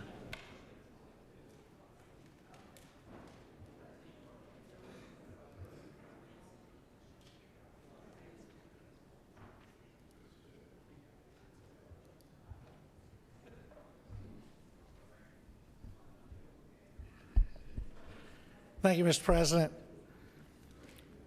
Colleagues, my time being in this body, I've yet to become surprised by the overreaction of small adjustments. I'm yet to be surprised by the fear and trembling I see at times when we have to address uncomfortable issues. And once again, it has played out exactly as I thought it might. This resolution is very simple. It's very clean. A lot of people have preconceived notions about me, about where my politics is and other things. And those who know me know my passion about funding healthy mothers, healthy baby programs throughout the state. They know my passion about adoption. They know my passions about foster care. They know my passions about lowering taxes. And they know my primary passion about public safety and my primary passion about following the law. So, and I know there will be cackles from the body of people who disagree, and I've become accustomed to that. But something else I'm accustomed to also is following the law. Several years ago, I had the opportunity to serve on ethics, and we passed out SB 202. And as soon as SB 202 passed and became law, which, to remind anybody, SB 202 was the voting legislation that created the greatest turnout in the election that followed that than any other election prior to that. It's the one that clarified the rules on what good voting is, what fair voting is, what transparent voting is. And not long after that was signed into law, I, along with 20 plus other colleagues, were sued for passing SB 202. Not long after that, I received a telephone call from an attorney out of Pensacola, Florida. And I was told that this attorney had been hired to represent me in this lawsuit against SB 202. And this attorney told me, he said, "Senator Robertson, I'm going to have to ask you for some information, and it may be uncomfortable." And I said, "What is that?" He said, "I need all of your senatorial emails." I said, "No problem." He said, "I'm going to need all of your senatorial text messages." I said, "No problem." He said, "I need all of your personal emails." I said, "No problem." And he said, "Well, I'm going to need all of your personal text messages." And I said, "No problem." And then I said, "But wait, there is one problem." He said, "What is that?" I said, "You got to give me time to go to local department store, local electronic store, and buy an external hard drive that is clean and never been used so I can download all of this information from my cell phone and from my computer and send it to you." And he got quiet, and I said, "Is that a problem?" He said, "No, that's not a problem at all." He said, "Just everybody else I spoke to were a little concerned about that information getting out there." And I said, "Well, I'm not concerned about it at all. I grew up in law enforcement. I grew up in the courts. I understand what evidence is. I understand the requirements of the people I submit this evidence to protect what I submit." And I said, "Because you're going to go through all of my personal and senatorial emails. You're going to go through all of my personal and senatorial text messages, and you're going to find nothing that this suit alleges. I said, but please, never let any of the text messages from my wife to me on days when she wasn't really happy with me to get out into the public. And he assured me he wouldn't. So I went and I purchased the external hard drive and I downloaded all of that information, and I sent it to the attorney because I understand the process. There was no conspiracy theory. There was nothing. I thought that this attorney, who I met, by the way, over the phone, was going to do anything unethical or anything that would impair his licensing in the Georgia bar or the Florida bar or any other bar which he may have been a member of, because I understood the law. And if you read the resolution, you'll see that we are asking that the Secretary of State provide the information in compliance with Georgia's obligations under the National Voter Registration Act, the Help America Vote Act, and the Civil Rights Act of 1960. And if you read Georgia Code Section 21-2-225.1, if you go down to Section C, and if you integrate the definitions under 21-2-417, you'll see there's a section down there that says the information that's included in there, that any and all information relating to the birth dates or dates of birth to be exact, social security numbers, and driver's license numbers of electors may be made available to other agencies of this state, to agencies of other states and territories of the United States, and to agencies of the federal government if the agency is authorized to maintain such information, and the information is used only to identify the elector on the receiving agency's database and is not disseminated further and remains confidential. It's in Georgia law. It's really clear. As far as I know, the Secretary of State and I have never had a crossword with each other. We've been in the room together. I knew him before he was Secretary of State. And what it says right here, if he were the Secretary of State saying I didn't want to cooperate, if he was the governor of Georgia and said I didn't want to cooperate, if he was the lieutenant governor of Georgia and said he didn't want to cooperate, I would drop the same resolution. The law is clear on what we're supposed to do. Now, there's always going to be the politics that surrounds this. There's always going to be those who go around and start conspiracy theories on the right, those who start conspiracy theories on the left. What's funny is nobody will ever find a video clip that they can play showing me claiming that any election in Georgia has ever been stolen. But they'll use that. The first time I recall somebody claiming an election was done wrong or there were improprieties is when a guy named Gore ran for president of the United States of America, and it became a big deal. And then after that, the next person I can recall is a former Secretary of State named Hillary Rodham Clinton that claimed there was election fraud. And then there was a lady running for governor of Georgia who lost and claimed that there were improprieties and that there was possible fraud in elections. And then there was a guy who was the president of the United States and ran for re-election, and he claimed that there was election fraud. And they're all in the same boat. They're all there. But you know what? We have laws we have to follow. We have rules we have to follow in this state. It's not personal. It's not me against you or one party against another party. Is this uncomfortable? It is for some. Is this necessary? Well, it depends. Do you want to do the easy parts of your job, or do you want to do the full parts of your job? Our job is really simple. We have a state constitution. We have laws and rules that we have to go by. Whether we're comfortable with the law or not, we don't get to deviate from it.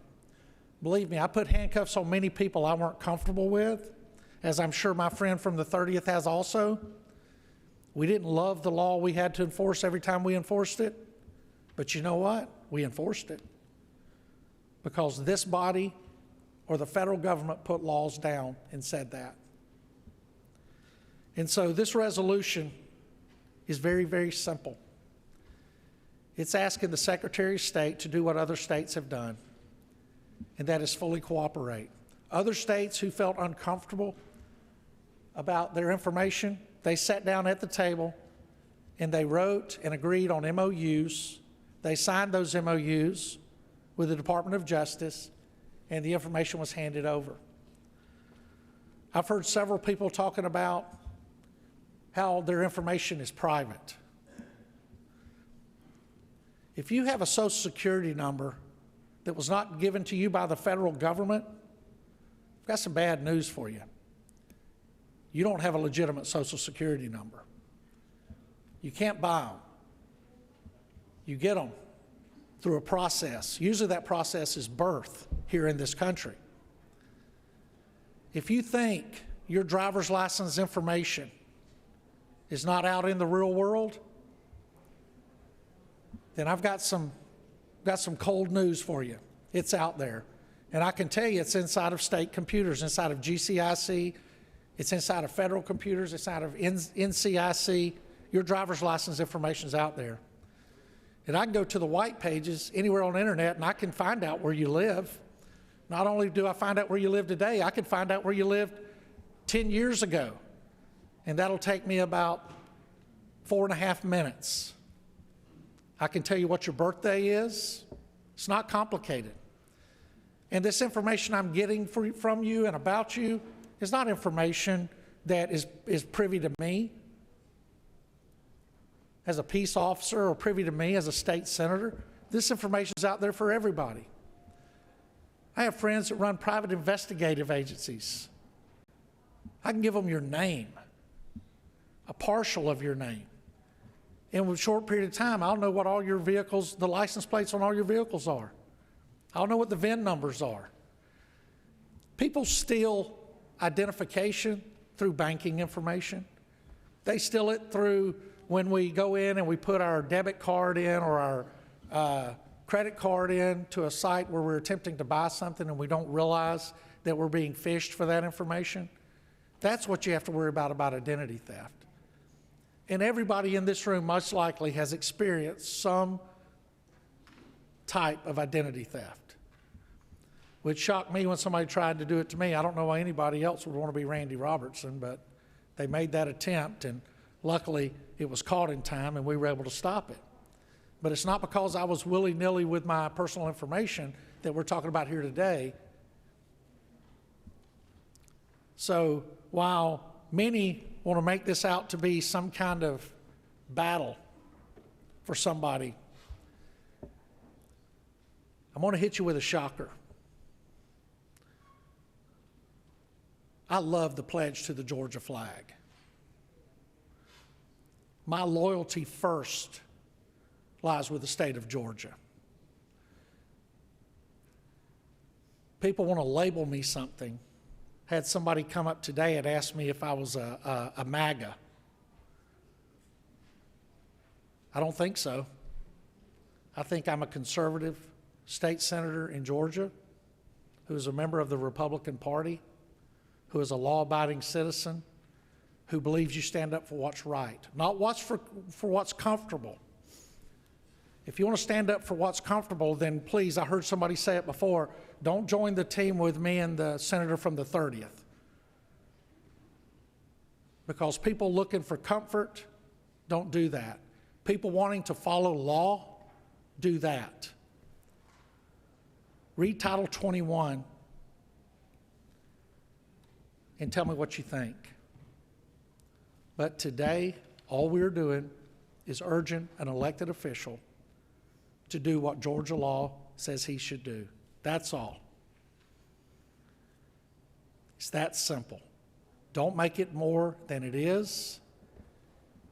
But sadly, I know some will stand on a stage built out of political wood as they look to sell themselves, to sell a policy, or to sell the hate for a man that they've never met. And with that, Mr. President, I yield the well. Senator's yielded. Recognize the senator from the 22nd.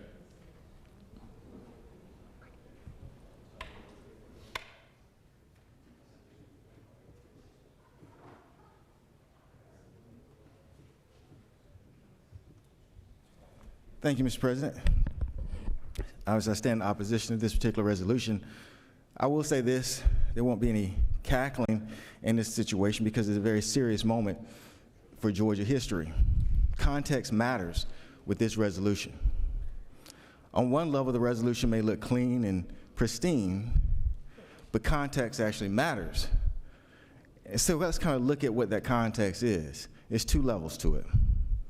The first is the stated reason for the resolution, which basically, if you break it down, is what the Department of Justice said they wanted the information for, which is maintain voter rolls. So let's deal with that first. The initial reason given by the Department of Justice was to maintain voter rolls, voter lists, etc. Make sure that the maintenance of the rolls are correct. And that is basically what this resolution is trying to develop. Problem is context matters. And there was a recent court case that basically said, federal court, that said that this is not true. That what the Justice Department is saying is basically a lie. Case of United States versus Weber, where the Department of Justice admitted, this just happened in 2025, admitted that they were handing over the voter information to the Department of Homeland Security. And that the request of the Justice Department mirrored similar requests that have been doing by the Department of Homeland Security. And the court stated very bluntly, the court does not take lightly the DOJ's obfuscation of its true motive in the present matter. The acts relied upon by the Justice Department, meaning the Civil Rights Act that is in the particular resolution, is to protect voting rights. If the DOJ wants to instead use those statutes for more than the stated purpose, circumventing the authority granted to them by Congress, it cannot do so under the guise of pretextual investigative purposes. And that is what the context is.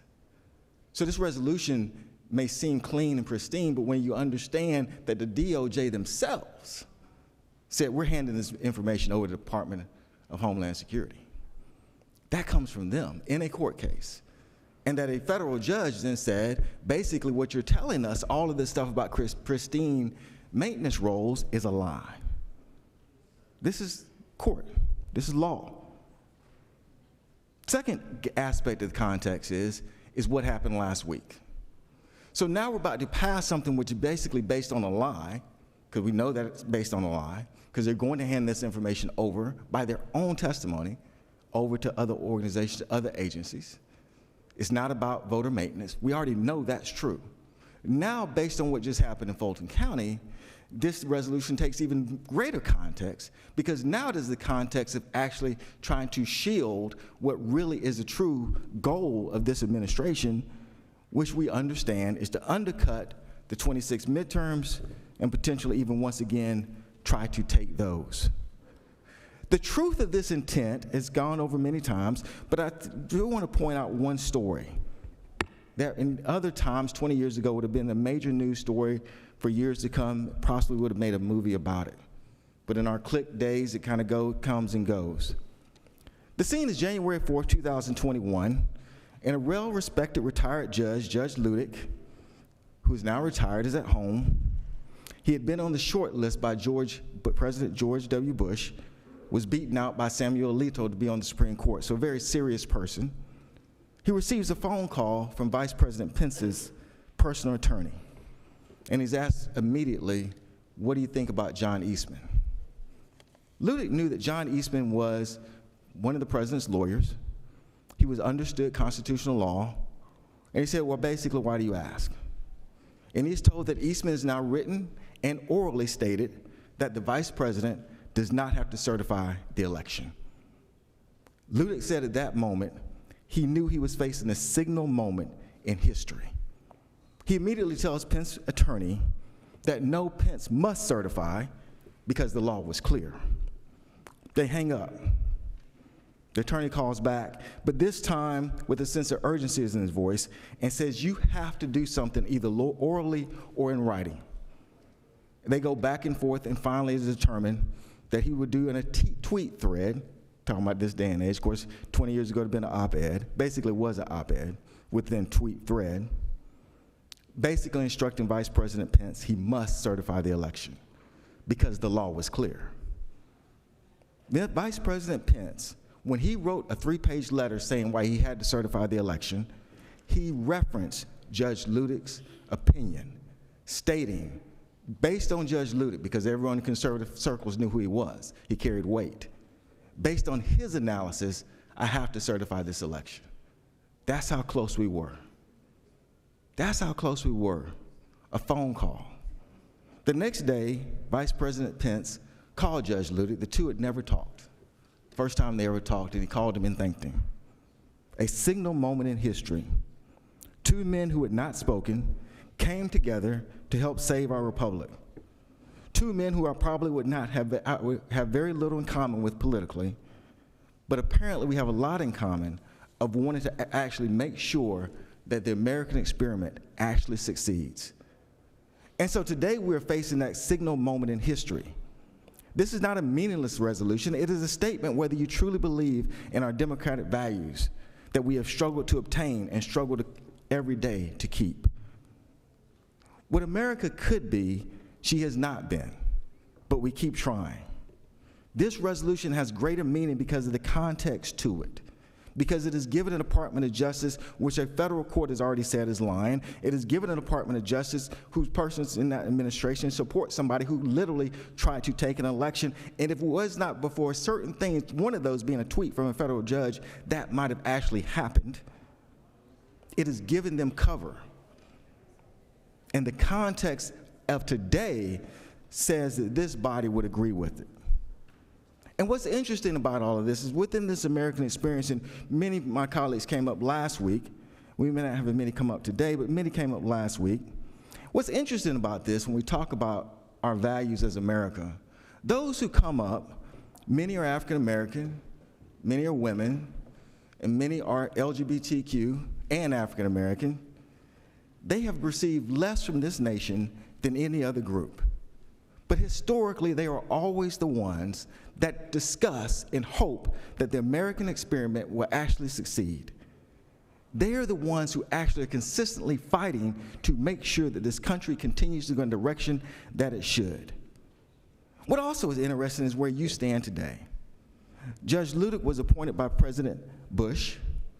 Judge Wilkinson, which I talked about last week, which talked about the fact there would still be time to save our democracy, was appointed by President Reagan. Both have sounded the alarms that our very democracy is at stake within this administration. But look who we're following. One appointed by Reagan, one appointed by Bush, and although I probably disagree with Reagan and Bush on almost every political issue, I don't think there's any doubt that in their heart they wanted a better America, although we could disagree how to get there. Today, in your signal moment, you are choosing to follow a narcissist, a person who cares nothing about this nation, a person who knows nothing about this nation, a person who's never read anything about our institutions and doesn't care. So where Ludick and Wilkinson followed Bush and Reagan, real patriots, even though you disagree with them, real people who believed in America, even though you disagree with them, you have chosen to follow somebody who wants to burn it all down. Today is your signal moment, and that is the choice and the path you follow. Congratulations. With that, you're welcome. Senators yielded. Recognize the senator from 26.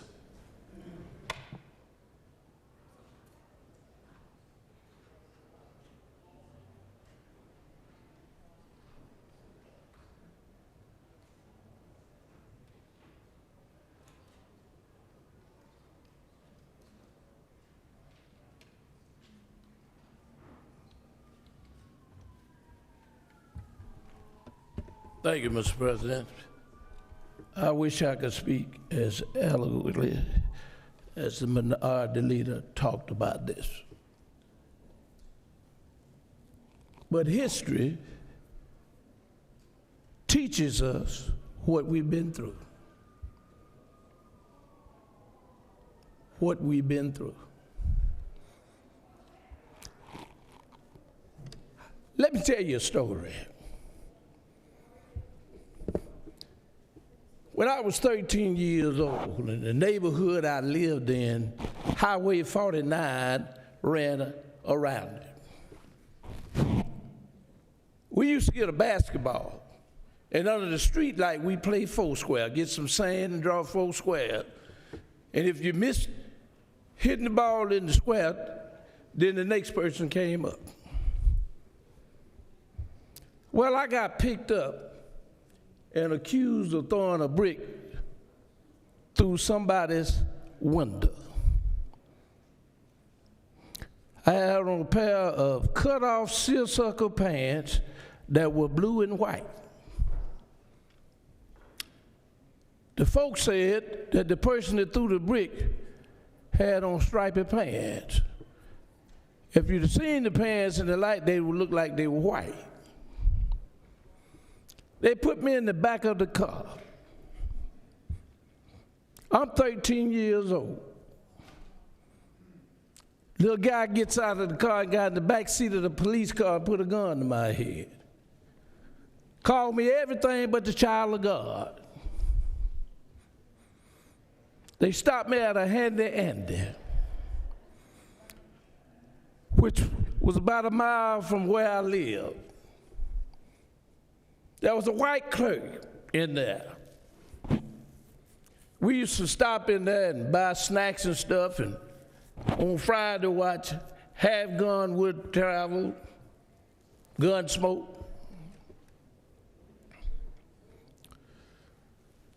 A black school teacher was in the store, walked out and saw me in the car and skedaddled because she was scared of the police.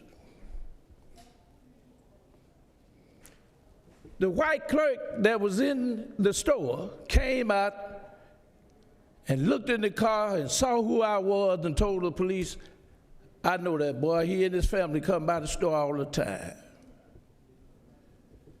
The police made the guy get out the car, and they took me back to on the street where I was.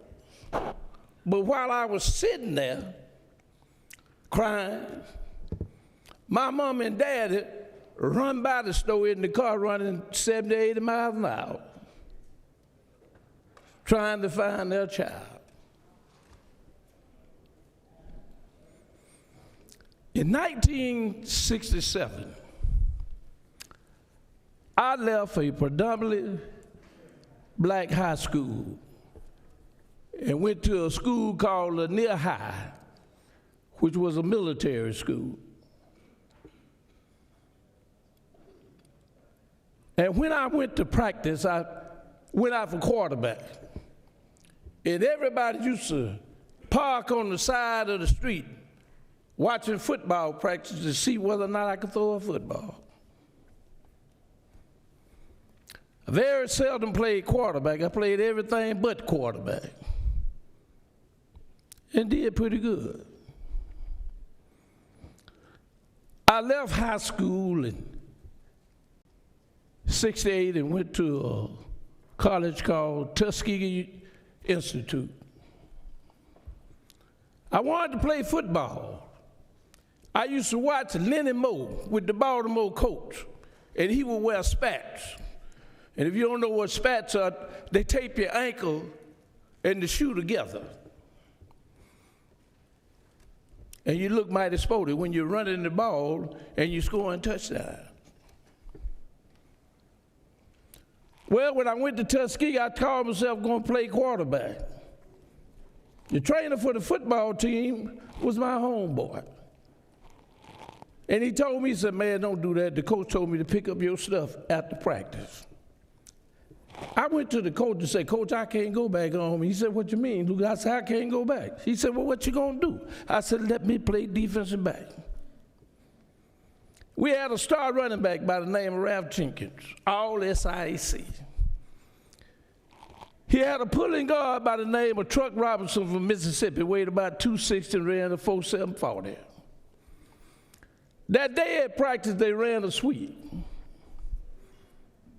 I hit the guy that was weighing 260, spinned around, and hit the running back and drove him over to the bleachers. We used to practice on the baseball field, sand. Coach jumped up in the air, blowing the whistle, and said, man, you about to kill my running back. I said, Coach, you finna cut me. He said, come up to my office after practice. I went up to his office, and he gave me a full ride to play football. While I was in school in 1969, I had a professor by the name of Ninjaka. He was African. And we had an assignment to go register black folks in Barber County, Eufaula, Alabama. And while I was down there, trying to get folks to sign up and register to be voters, somebody shot a gun. They were in a pickup truck. Almost got loot. The buckshots and stuff hit the side of the house while I was standing up there on the porch. Got back to Tuskegee. And we were having elections in Alabama. There was a guy by the name of Fred Gray who was a lawyer, and there was a guy by the name of Thomas Reed who owned what we call a chicken coop. We used to go in the middle of the night to get some chicken and come back to the dome. Gray won and Reed lost.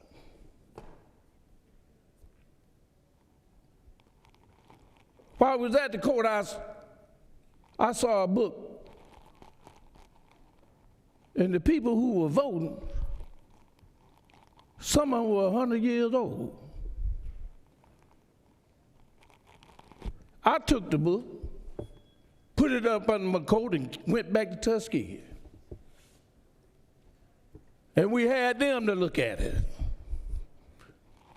And so they had a special election. And Reed ran as an independent and won. So they became the first two black state legislators in Alabama. Now, I say all of that to tell most of you, the thought in my little finger will bust your head wide open. You come to Atlanta, Georgia, FBI,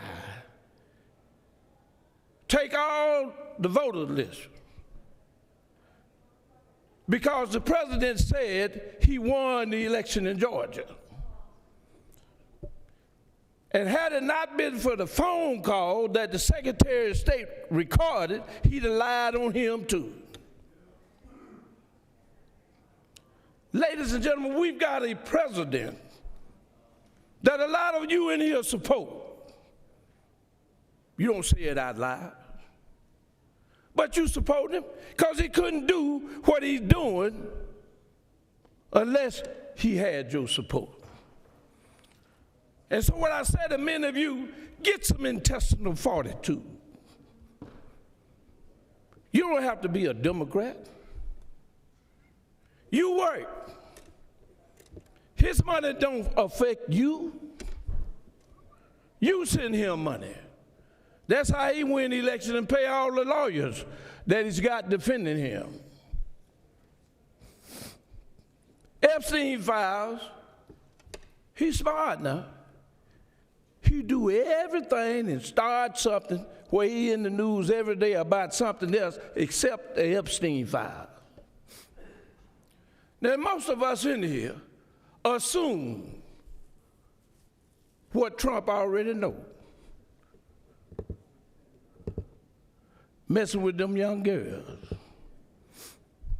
And many of you in here got daughters. And had it been your daughter, I know what you would have done. You'd have had his head. Here's a criminal being convicted and ran as president to stay out of jail. To stay out of jail does not follow the law. ICE agents everywhere. That is to intimidate folks and keep them from voting and change the narrative of the Epstein files to something else. But here's a man that cares nothing about the law. The Justice Department does what Trump tells them to do. Now, ladies and gentlemen, I'm a Democrat. There ain't no question about it. But I do have some dignity. And as I said before, Donald Trump gets in his pants the same way David Lucas gets in his, one leg at a time. But yet and still, you come and bring this because he's trying to prove at the last election that he lost was a farce. Secretary of State, I give the governor credit. They said there was nothing wrong with Georgia elections. Then Trump talked about the governor and his wife. He talked about them. But what we've got to do in this body that I serve in with you, see, you can be ever so smart, but you can't pass a thing unless you got some friends in the body. What we're about to do is allow Donald Trump to be Putin. When you talk about ICE agents killing folks, that's what Putin does when he has opposition. He take you out. Y'all remember the guy that was going toward Russia and Putin stopped him, and the next thing you know, he got blew up in the airplane? Being a dictator is what dictators do. Evidently, many of y'all forgot about January 6th. I saw it on television, and you trying to tell me I didn't see what I saw. And then when he becomes president, he pardoned all the thugs because they did his bidding. And yet y'all bring this to this body about give them all the information. For what? So they can come and intimidate folks, get their names, because that's what they do. You're scared. Stop being scared. If you're scared, you ought not to run for office. We need folks who will stand up. That's why you got protests all across the country about this president. He's a criminal. That's what he is.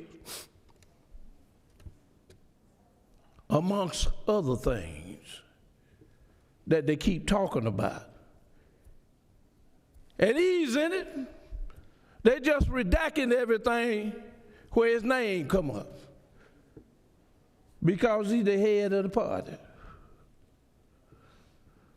Well, ladies and gentlemen, let me say this to you. Get some guts. Get some guts. Do the right thing. That's how you get elected. Many of y'all are worried about the coming up elections and how folks gonna vote. But most of them thinking like me. I don't care who it is as long as it's a Democrat. You found that out in the Public Service Commission election. You know, we went to court on that, and the judge ruled against us because we tried to draw districts on that. And it's statewide. But 2 Democrats won. That ought to tell you and send you a message. We are tired, and we're going to fight. We are tired, and we're going to fight for what's right. And so to all of you and all my colleagues in here, get some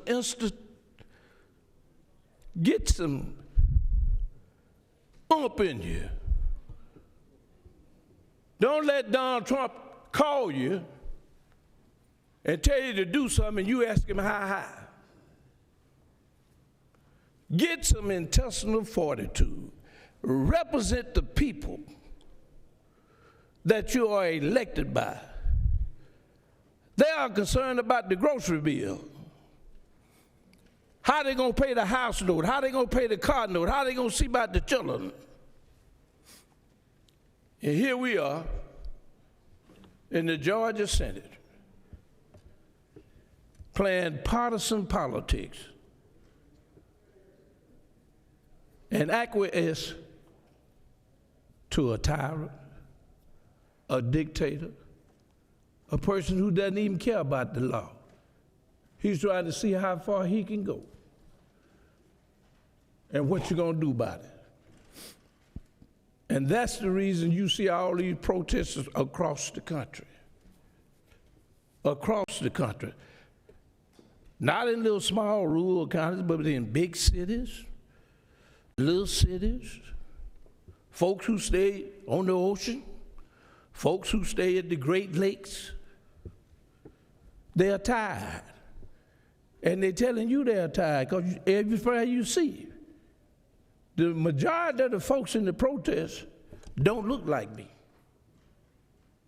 They look like you, the majority of you. So you ought to get the message.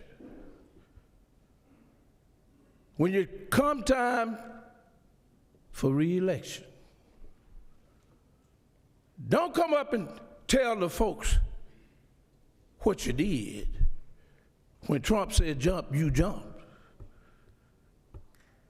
Be men and women with some intestinal fortitude to do the right thing.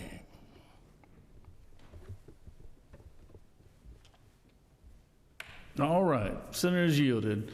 Recognize the Senator from the 2nd.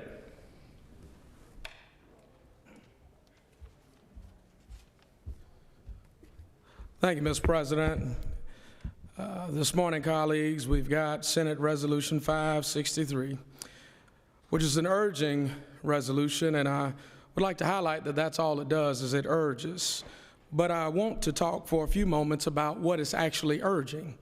It's urging the Secretary of State to comply with requests of the United States Department of Justice to securely produce Georgia's voter registration list in compliance with Georgia's obligations under the National Voter Registration Act and the Help America Vote Act and the Civil Rights Act of 1960 and for other purposes. But the problem is what it's urging and saying in one part of this resolution is a juxtaposition because the resolution is asking the Secretary of State to violate the law.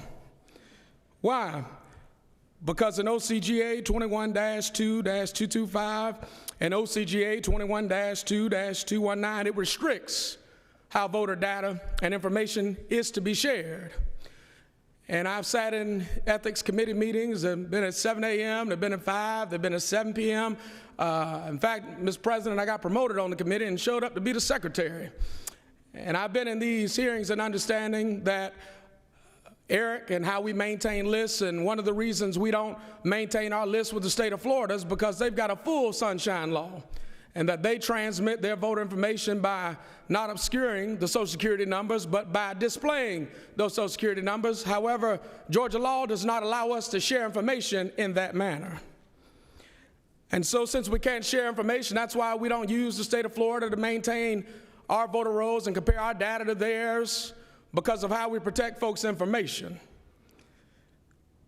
Now, when we talk about this resolution asking the Secretary of State to comply, well, we'd have to change state law in order for that compliance to occur. We'd have to allow for the unredacted version of folks' personal and sensitive information to be made public. And I don't know about you, but I've got information that's online, but I don't want my Social Security number to be online. I don't want my information in the wrong hands, because it's your personal information. Somebody can buy a house, they can take out a loan, they can do whatever if they got your Social Security number. But when we talk about how we access this information and how we should share it, then maybe this body should have prescribed the manner in which we would determine how we would do that. But then I also read in this resolution where we talked about the NVRA and the HAVA, and that it states the responsibilities. I want to be clear, colleagues. The NVRA and the HAVA do not give the Department of Justice an unlimited right to demand full voter files in any format at any time.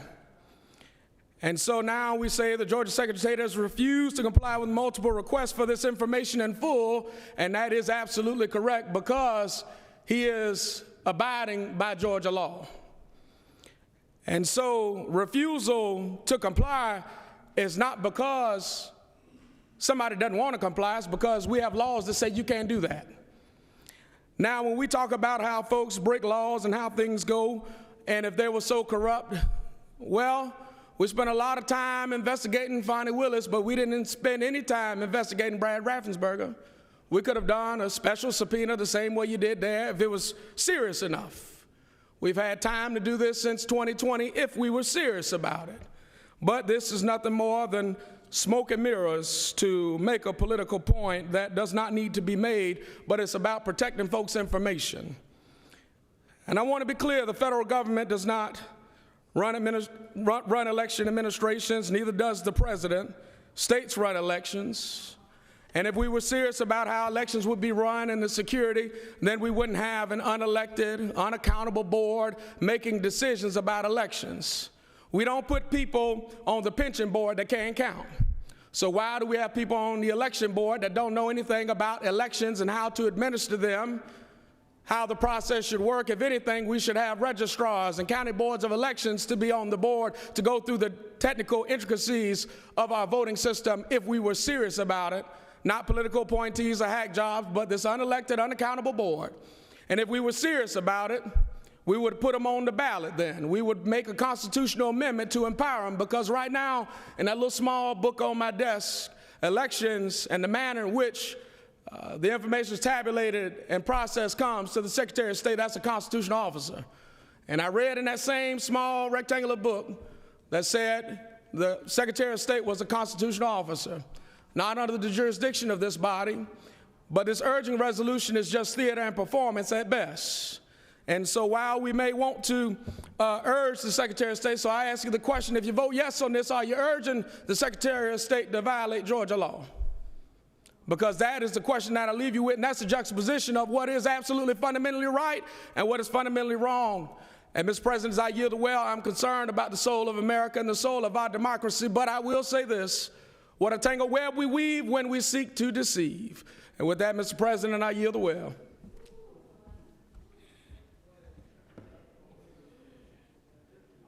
All right. Senator from Second, I don't worry about your soul. I can tell you that. Sound like you almost went to preaching on us right there. I like it. Recognize Senator from the 6th.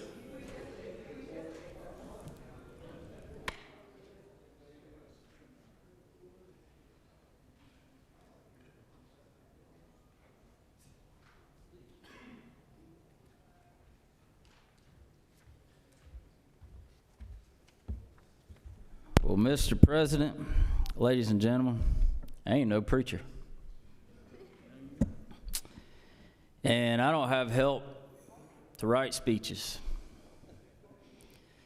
So I pulled out my little AI app, and I put in, write me a 2-minute speech on accountability versus hypocrisy. And it was interesting what came out. Very interesting. I'm going to read it to you. It's so interesting. It starts with, ladies and gentlemen. Today, I want to discuss the crucial contrast between accountability and hypocrisy. Two concepts that influence our personal lives, our workplaces, and society as a whole. Accountability is the foundation of trust and integrity. It means acknowledging our responsibilities and being answerable for our actions. When we hold ourselves accountable, we foster an environment of honesty and growth. For instance, a leader who openly admits a project failure not only gains respect, but also encourages their team to embrace transparency. This creates a safe space for everyone to learn from mistakes and contribute to success. In contrast, hypocrisy, it undermines trust. It erodes relationships. It's the act of claiming to uphold certain values while failing to live by them. Think of a public figure. Now, I ad-libbed a little bit of this. I'm going to admit to that. Think of a public figure advocating for law enforcement while engaging in harmful rhetoric over previous weeks, months, and years toward law enforcement. Or telling my party we should be holding our party accountable, yet not one word from them about 3 House members from their party being investigated and charged with pandemic and unemployment fraud. And here we are today, Republicans holding our party accountable. We're doing what you've asked us to do. But that's still not good enough. This misalignment of ideas leads to disillusionment and cynicism, damaging credibility and discouraging those who looked up to them. The impact of accountability versus hypocrisy extends beyond individuals. In our communities, accountability can drive social progress, while hypocrisy perpetuates injustice. Political leaders who promise reforms but fail to deliver create a disconnect that breeds distrust among citizens. So how can we navigate between these two? Self-reflect. Regularly assess our actions against our values. 2, encourage open dialogue. Create environments where people feel safe expressing their thoughts, like we are today. Lead by example. Model accountability in your own actions. And number 4, demand integrity. Advocate for ethical practices and challenge hypocrisy. In conclusion, embracing accountability and cultivates a culture of trust and connection, while hypocrisy leads to disconnection. Together, let's commit to being accountable and making a meaningful impact in our lives and in our communities. Now, that was all done, probably stored in a data center that may or may not get a tax credit. Ladies and gentlemen, today's about accountability. Is it a statement? Yes, it's a statement. It's a statement about holding each other accountable, no matter what party. What is wrong with that? There was nothing wrong with it last week. There was nothing wrong with it the week before, and there's nothing wrong with it today. Thank you, Mr. President. I yield the will.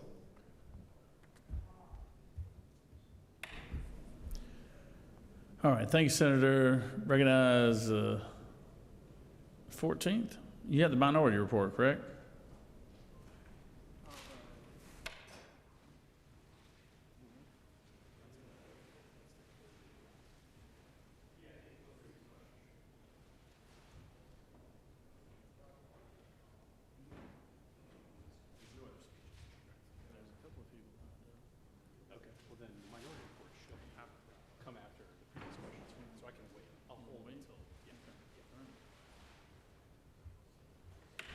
Senator from 39th.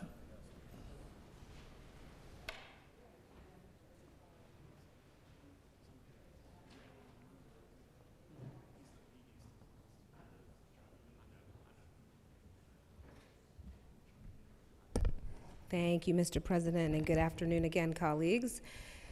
So I rise to speak in opposition to SR 563, and I do so with seriousness because this resolution is being offered at a moment of real uncertainty and heightened concern. This resolution is presented as a review of voter rolls and election records, and let me say from the start that maintaining accurate voter rolls is important. Confidence in our elections depends on clear, transparent, and lawful processes for list maintenance. And Georgia already has those processes. Our state has existing laws that govern how voter rolls are updated, how inactive voters are handled, how challenges are reviewed, and how local election officials manage those responsibilities. Those systems operate every day under state law, under federal law, and under established procedures. SR 563 does not improve those systems. It does not propose new standards. It does not add resources or clarity to the work local election officials are already required to do. Instead, it layers on an additional political exercise that duplicates processes already in place and ignores allowing current questions to proceed through the courts. And colleagues, we cannot ignore the context of last week. Not only am I a resident of Fulton County, but I serve as the chair of the Fulton County delegation in this body. Reports of the FBI activity connected to the Fulton County elections hub and offices have raised serious procedural questions, particularly when materials are removed from local custody and taken out of the control and state of the officials responsible for administering our elections to who knows where. When records, equipment, or voter files are seized in bulk, 700 boxes at a time, issues of chain of custody, handling, and access are not minor details. They go directly to transparency, public confidence, and the reliability of any conclusions that may later be drawn. And I want to pause here so we can remember that Georgia has dedicated professionals whose job it is to maintain accurate voter lists, Republicans and Democrats, lawyers and administrators, career civil servants who do this work quietly every day. The processes aren't glamorous and they don't make headlines, but they are how elections actually function. And those professionals need stability and clarity, not additional political crossfire. In that context, this resolution is simply not the right tool for this moment. It asks this body to conduct a parallel review of voter rolls at the very time new uncertainties have been introduced through the actions of the DOJ through the FBI, not by evidence presented to us, but by the manner in which those materials were removed from local control. Oversight has a role, but it must be practical and forward-looking. This resolution does not clarify what happened last week. It does not resolve the questions created by those actions, and it does not strengthen confidence in how voter lists will be maintained going forward. Instead, it adds additional political heat to an already unsettled situation without improving transparency, accountability, or election administration. And I'll add this. It also does nothing to address the issues people are dealing with right now. While we debate processes that already exist, the people we represent are living in the present. They are facing higher grocery prices, rising rents and mortgages, escalating insurance costs, health care that's harder to access, child care that feels out of reach. They are asking us plainly to focus on affordability and stability in their everyday lives. SR 563 does not help address those concerns, and given the unresolved questions raised by recent actions of the FBI, it does not provide a constructive or responsible path for oversight at this time. Let the courts, who are already working through these decisions, figure it out and do their work. For those reasons, Mr. President, I do not believe this resolution moves the state forward, and I cannot support it. Thank you. I yield the well. Thank you, Senator. Recognize Senator from the 37th.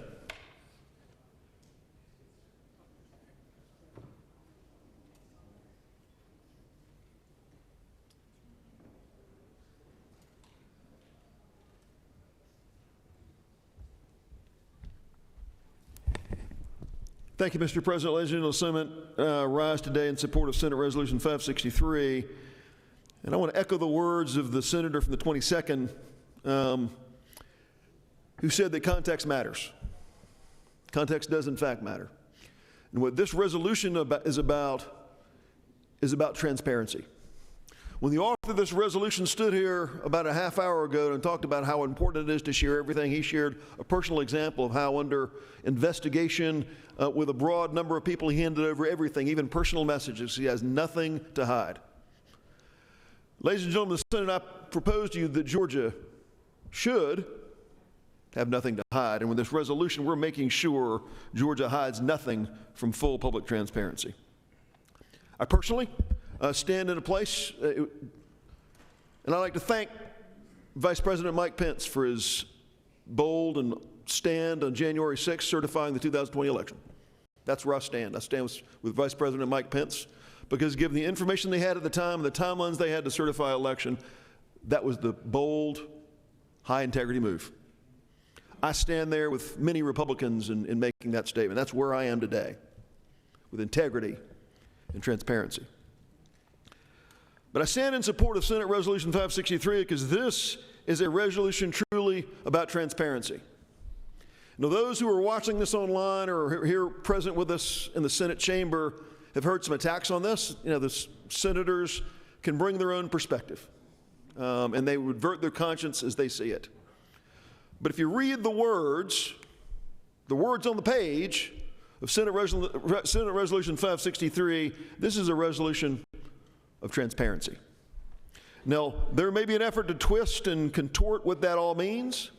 There may be an effort to try to reframe this through some other words. Don't be deceived by that, though. Read the words on the page and read the efforts of this Senate in asking our Secretary of State to share information with federal investigators.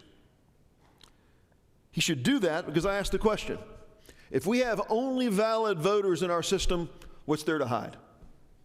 It's very important.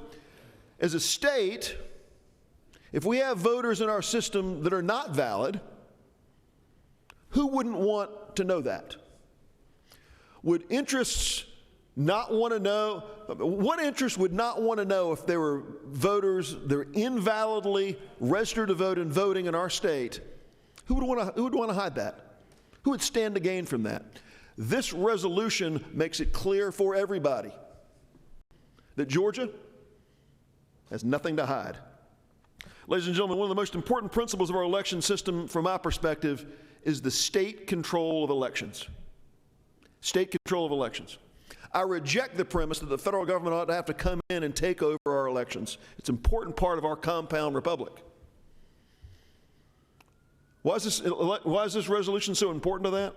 Because if we can't share openly what we do here, if we can't share our voter data openly for anyone in the nation to inspect that has access to this information, as the author said, this is not being shared to the public. This is going to be law enforcement people who will guard personal information, Social Security numbers. There's not a concern about that. They've already got that information.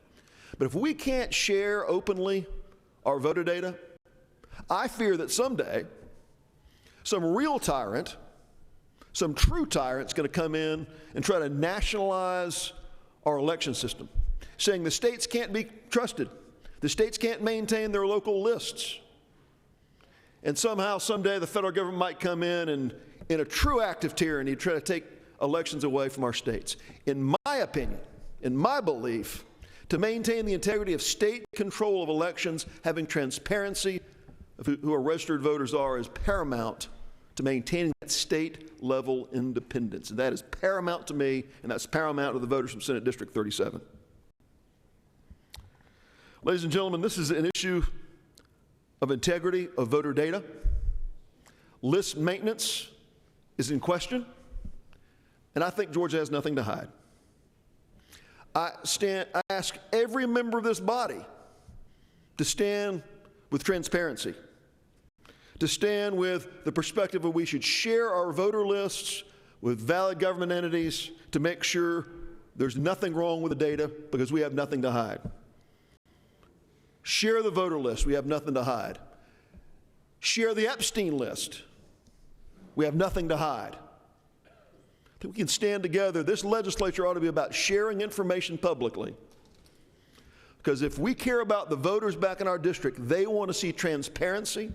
They don't want to have people trying to hide the ball, trying to hide behind their positions and point fingers about things. They want transparency of public voter data. Because if voters are registered to vote in Georgia, they're not valid, their vote is undermined.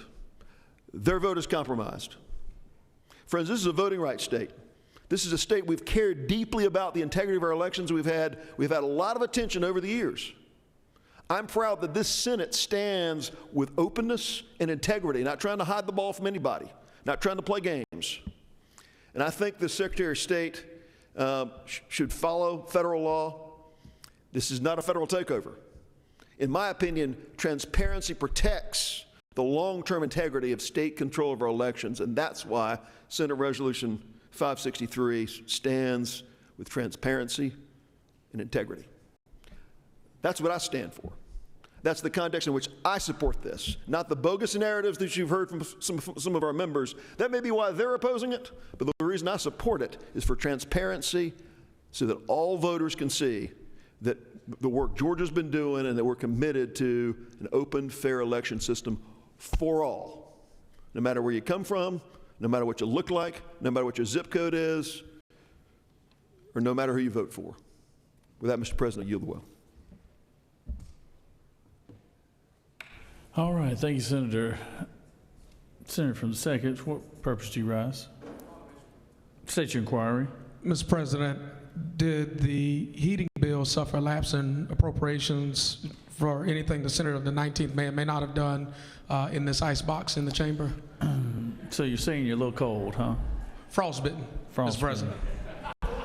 Well, the senator from the 19th is known for being a cold-hearted individual, so he might have just turned it on the temperature thermostat. Senator from the 9th. And senator from the 9th, and then we'll have the minority report, and then hopefully we'll finish up here. Oh, we might make it out of here. Eat lunch, right? Thank you, Mr. President.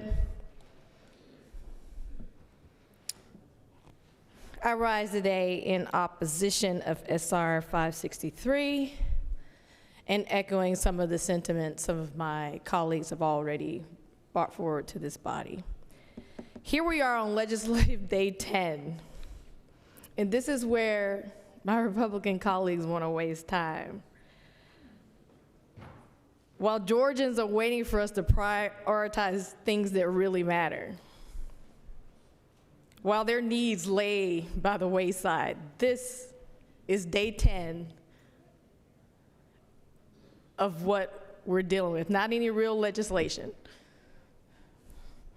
An urging resolution, which is non-binding, by the way. No legislation to move the needle on any of the priorities that Georgians care about. I know this wasn't on any top of the list that my constituents are asking me for. But let's follow the path here. It's been happening since 2021, the setup to interfere with our elections here in Georgia. As we know, Georgia, all eyes are already always on us. Clearly, we run rent-free in Trump's mind. But let's follow this path. It was to first, Trump asking our Secretary of State to release that voter data. What was that, last month? Then this week, we had the raid, last week, we had the raid on the Fulton County election office. Prior to that, in 2021, we had a bill, a voter bill, I call it an anti-voting bill, that gave power to an election board of a majority of Republicans to basically go after unperforming counties, county elections, county election boards. So it's no coincidence that now we have a raid last week on Fulton County. We don't know, we know a bunch of data was taken, but why was it taken? It wasn't about transparency. Caught everybody off guard. So why? So I want y'all to follow here what's happening. Here's the setup to start interfering in Georgia elections, and Republicans in this body should be concerned. They want to sit up here and talk about transparency. And we need to trust, our election process. But right happening in our faces, the Trump administration is setting up to interfere with our 2026 elections. Don't get swayed by that. So we have this petty resolution that we're dealing with today. And I want to be clear, the Secretary of State is doing his job. He's protecting our data. He said no. He's an elected official that is given the authority to protect our data and run our elections. And he's remained clear that that is exactly what he's doing. And it's funny how the alleged winner of 2024 wants to look back to 2020. It's absurd. He can't accept that losing 2020 like he did, he can't accept the loss. And now we keep relitigating it. And voters are paying attention. And I think the more this stays out here, people are going to start waking up, and Trump is going to be responsible for some Republican losses in this next election, because Georgians aren't happy with these policies. They see what's happening. So I find it interesting that Republicans in this body are co-signing on the possible interference.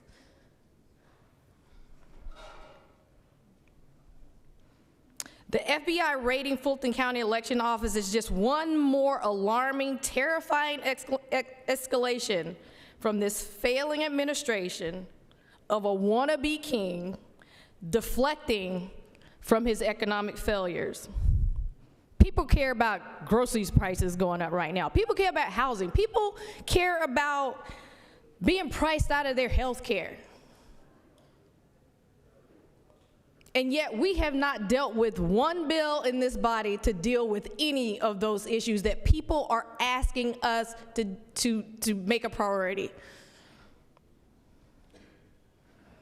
State law is clear about what voter data can and cannot be disclosed.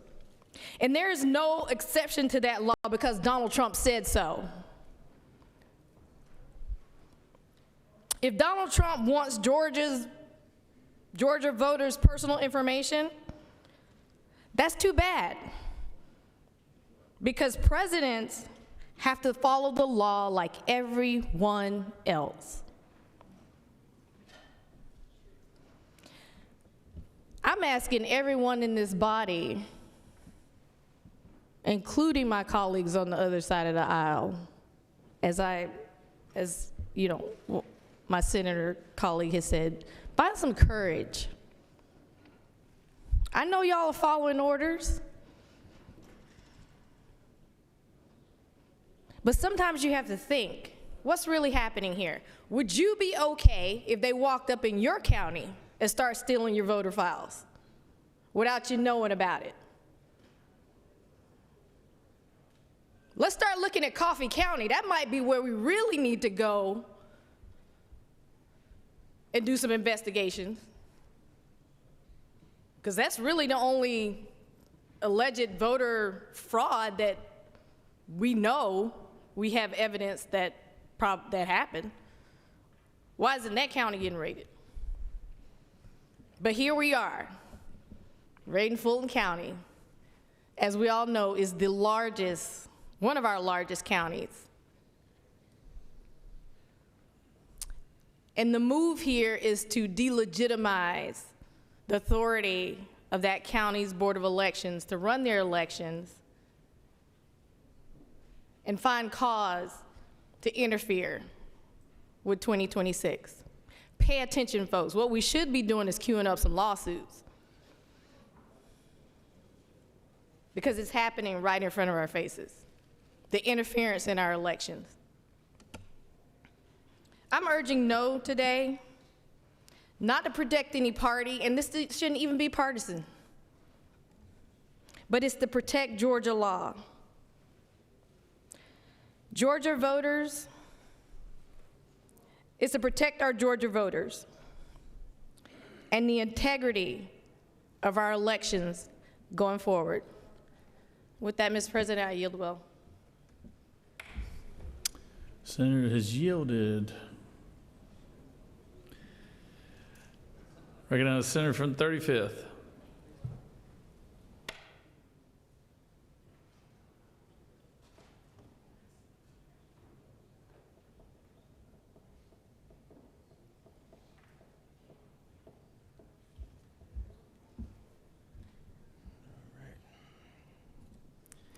All right, thank you, Mr. President. I stand in opposition to SR 563. And in an effort to be clear-eyed and principle-based, it is my hope that if a Democratic president, say a President Obama or President Biden, if one of their administrations kind of leaned on our constitutional officers here in Georgia, leaned on them to find the votes. If a Democratic president, say Obama or Biden, went around the country and around the world denying the election results from 2020, if a President Obama or President Biden's administration raided one of our county's voter ballots, I'd like to think that I'd have the courage to also say no in that circumstance. Integrity demands it. This is an exercise that I welcome all of you to, which I'm sure you have. We would just say it as simple as, if the shoe was on the other foot, how would you vote? And that can help us know how to vote in these type of situations. It is my hope that we are not blinded by power, echo chambers, and group think. It is my hope that we move with not the word integrity, but actual integrity. That also means that it's going to come back and be a challenge for us when a shoe is on the other foot. It is my hope that my fellow Democrats will see things the same way when we have to make a hard decision to vote that out of line with some heavy hitters in our own party. That's when we'll see what we're made of. That's when we'll see what we're made of. God is not mocked. I yield the well. All right. Senator from the 14th. Oh, Senator from the 55th, you have your question light on. Are you wanting to speak in the well? I want to speak in the well. All right. Come on. The well's yours.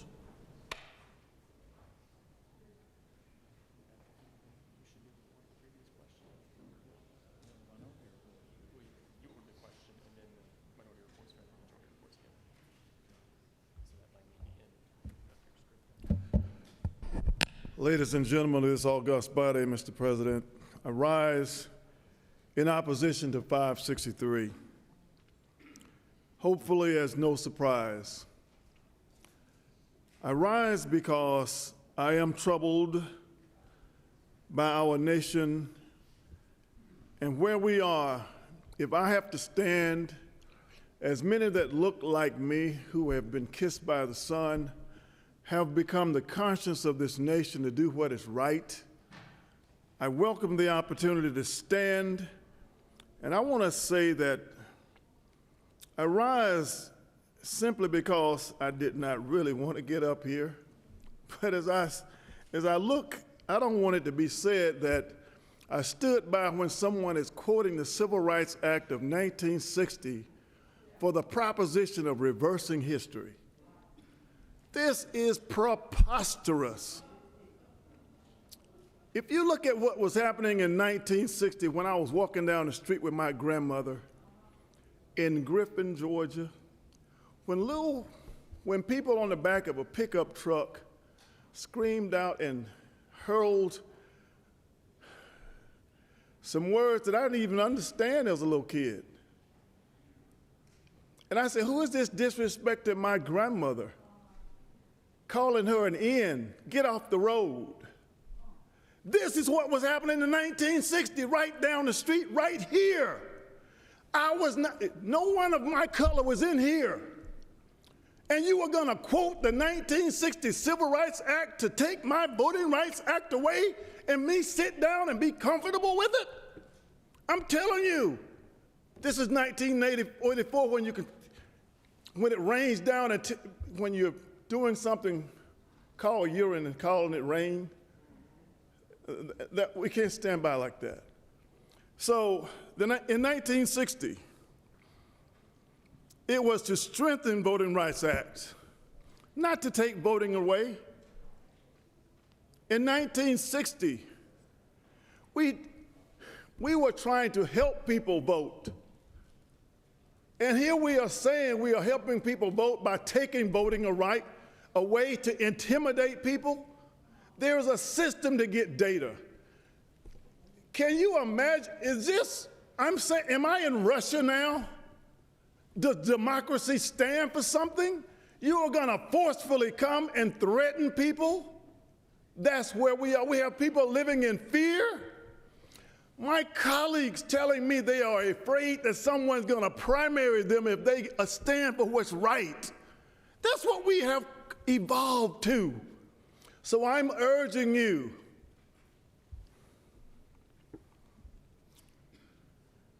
to not obstruct, to facilitate America being great. Make America great means something. Means there are people fighting, dying in the water to get to this country because they see it as a beacon of faith, of hope for an American dream. Let that dream remain something. Rome did not die because of external forces. It was internal forces. And this is too dangerously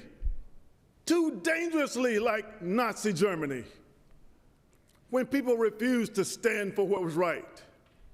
As I quoted the other day, the pastor who said, when they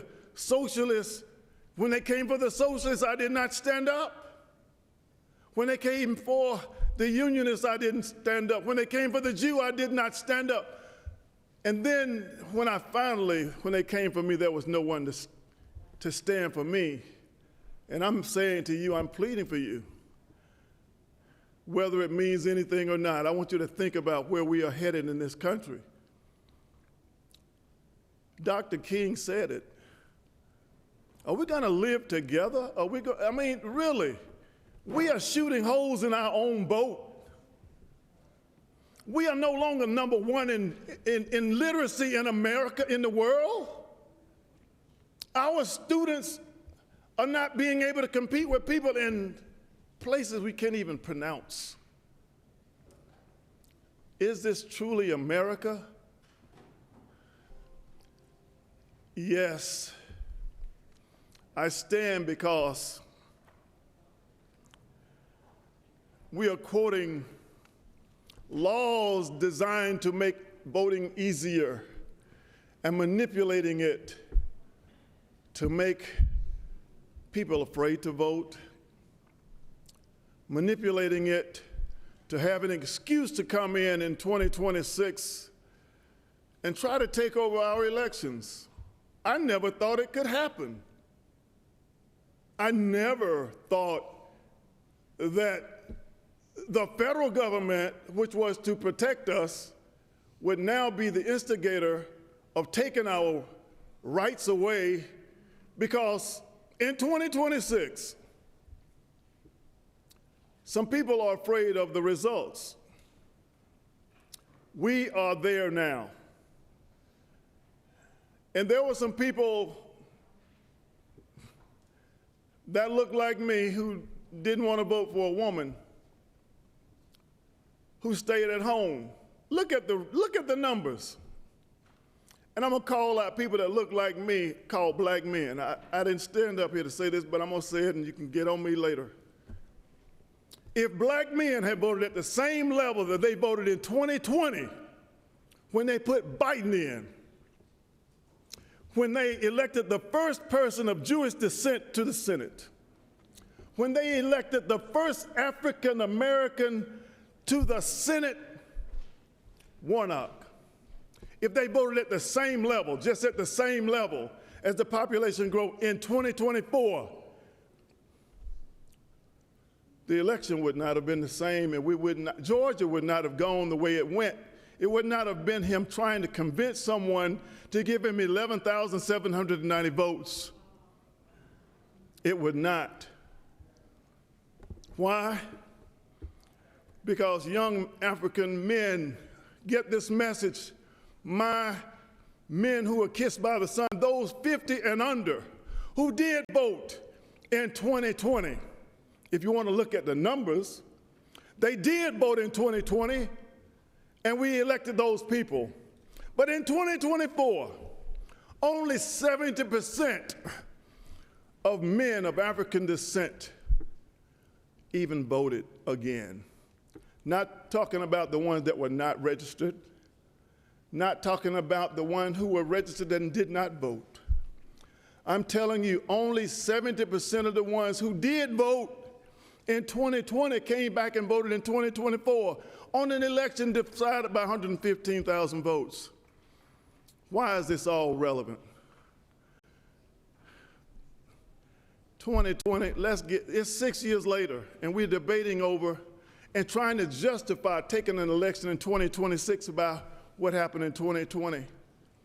Look at the numbers. If African American men came out last year, he wouldn't have won this time. So I stand because we can't call it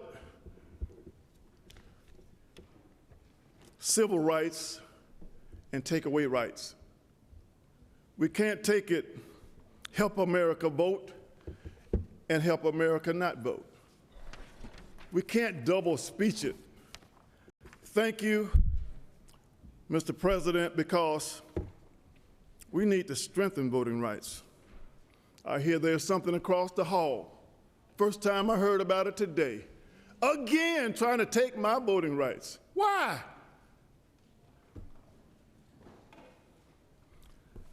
Federal oversight was to protect voters. Now it's raiding voting voters.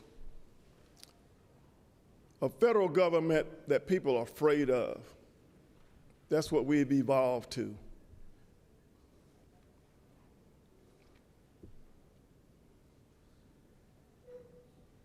I'm calling on people of real faith who really believe come and take your country back because we're in trouble.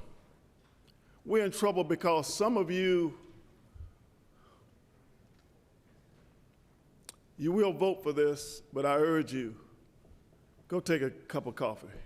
Thank you. I yield the well. Thank you, Senator. Senator's yielded. Recognize the senator from the 34th. I'm sorry, Senator. Recognize the senator from the pro tem.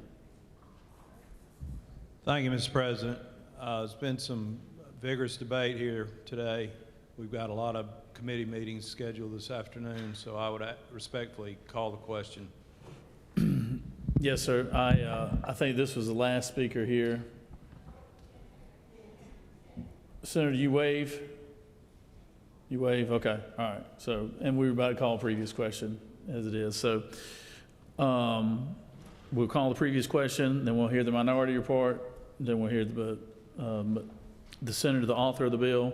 We'll close debate, and then we'll be ready to vote, Senator. So thank you. You had the minority report. Close debate. Thank you, Mr. President. I appreciate the Office of the Secretary of the Senate for helping me with this visual aid.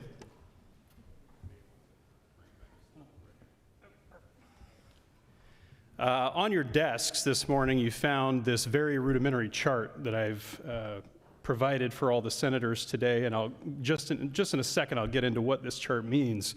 But the first observation I have today is that, you know, we all would like to imagine what we would have done under certain circumstances, whether it's historical events, or maybe it's the story, The Emperor's New Clothes. When we read that story in elementary school or middle school, we thought, how ridiculous is it that there's an emperor who's naked and everybody in the royal court is pretending that the emperor has clothes. But I think when you live through modern times like this, you get a much better appreciation for the types of social pressures that could convince a group of very serious people with badges and pins and ties or formal attire to lie about what their own eyes are seeing right in front of them. So let's start with the truth, and let me be very blunt, and blunt in a way that I don't think any speaker heretofore has been. The reason that Senate Resolution 563 is on the floor is because the president of this chamber, who is standing about 6 feet behind me, is running in a primary against Secretary of State Brad Raffensperger to be held on May 19th to determine the Republican nominee for governor of the state of Georgia. And that's the only reason that this Senate resolution is on the floor. Now, that reason is complicated because it bears with it threads of other reasons that flow through it, such as Donald Trump is a narcissist who is still obsessed with the results of the 2020 election in Georgia. And his obsession runs so deep that it's 2026 and we haven't stopped talking about it. What that means for our state politics is that anybody who is a loyal Trump follower or acolyte is required to carry water for Donald Trump in every way that he sees fit. And in this election, that means continuing the baseless conspiracy theory claims that the 2020 election was somehow stolen, or that Fulton County somehow had quote-unquote suitcases of ballots. The FBI raid that we saw is an outcropping of this. This resolution is an outcropping of this. And all it does is pit the Senate Republicans in this chamber against Brad Raffensperger for purposes of primary politics. That's 100% all that it does. And I think that most people in here, and the people in the ante room and who are checking their phone over on this side as well, are pretty tired of the normal political talking points on both sides of this issue, because we've heard them a million times, not just today, but we've been hearing them since 2020. We're very dug in terms of the political narratives that are being used to describe the situation. So I thought it would be best to go to Psychology 101 when it comes to narcissism. You're familiar with the DSM, which describes clinical psychological conditions that you can be diagnosed with. Clinical really just meaning it interferes with your daily life, right? All of us are a little bit egotistical and narcissistic when push comes to shove, but if you have narcissistic personality disorder, NPD, it means that you are clinically diagnosable. Now, I do not have training as a psychologist, and I'm not qualified from a distance to diagnose the president, Donald Trump, as a malignant narcissist. But let's just assume, let's suspend your disbelief for a moment and pretend that Donald Trump is clinically diagnosable as a narcissist with narcissistic personality disorder. In that case, I would humbly submit to you that Donald Trump functions somewhat like a parent to elected Republicans. I say somewhat because obviously you all have your own parents, you came from families, loving or not, you've walked a long path professionally and personally to become members of the Georgia State Senate, and so I'm not saying that Donald Trump is literally your daddy. What I am saying, though, is that for political hierarchical purposes, he functions much like your father, in the sense that if he says something and you don't comply with it, there's a risk that your basic needs as an elected will not be met. Think about that from the family context, right? If a parent says, this is the way it goes, and the child says, no, I'm not okay with that, the risk always looming in the background is that the basic security and provision of needs that that parent provides will somehow be taken away. I think there's an easy analogy to be made that in the elected Republican world, Donald Trump provides your basic needs at this point in history, or at the very least, he could take them away. He could threaten you by targeting you like the Eye of Sauron, like a laser, to put on Truth Social or on Twitter, you know, Senator from the 30th, you've been very bad and now I'm going to laser you and make sure that you get a primary opponent that is supported by Donald Trump. We have seen this time and time again, that Republicans have been terrified to cross Trump because their basic needs might be undermined as elected officials. And I'll say more on that in a second, because I think we need to unpack what your basic needs are as Republican elected officials and how Donald Trump actually is threatening them more than protecting them. But the literature is very clear.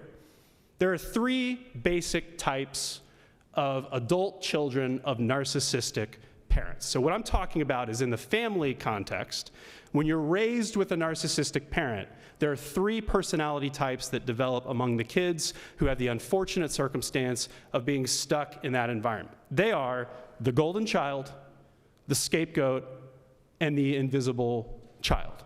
I'll go ahead and cover the invisible child quickly because we should get them out of the way. They are invisible after all. The invisible child is the person who doesn't really fit the narcissist narrative about what's happening in the family. They're not useful to the narcissist. Because see, for the narcissist, everything's about them, right? For the narcissist, they don't care about the needs of other people. All they care about is making sure that their very narrowly defined needs are met. The NPD diagnosis has 9 characteristics that float around quickly.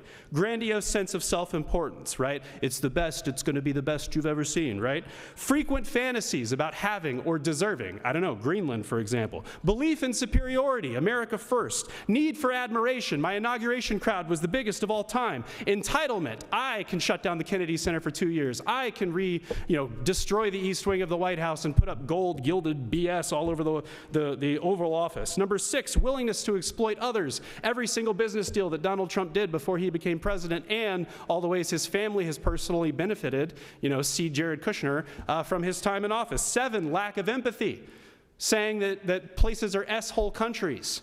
And saying that Baltimore is a crap hole or whatever. Just the absolute disregard for the human beings that live in cities of the United States. Frequent envy. Greenland again. And also, why didn't I get the Nobel Peace Prize? I would like the Nobel Peace Prize. And 9 is arrogance, patronizing behavior, behaving in a way that's snobby or disdainful. I don't know, like having cabinet level officials buy new shoes because their shoes weren't good enough. Did you hear J.D. Vance crow about this? He was gleeful, right? That Donald Trump forced his guys to buy new shoes because of the optics of their shoes. This is the President of the United States, folks, that we're talking about. So I would say, even without a psychology degree, I feel fairly comfortable diagnosing Donald Trump as a narcissist from a distance. So now let's talk about you. My favorite topic here, always talking about you, Senate Republicans.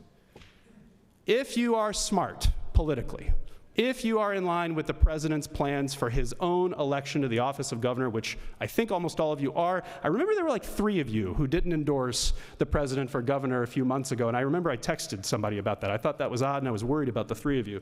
But all of you fit the category of golden child, or at the very least, you're playing the role of golden child. Now, you notice the little golden crown. I did that in honor of Donald Trump, right? He loves gold.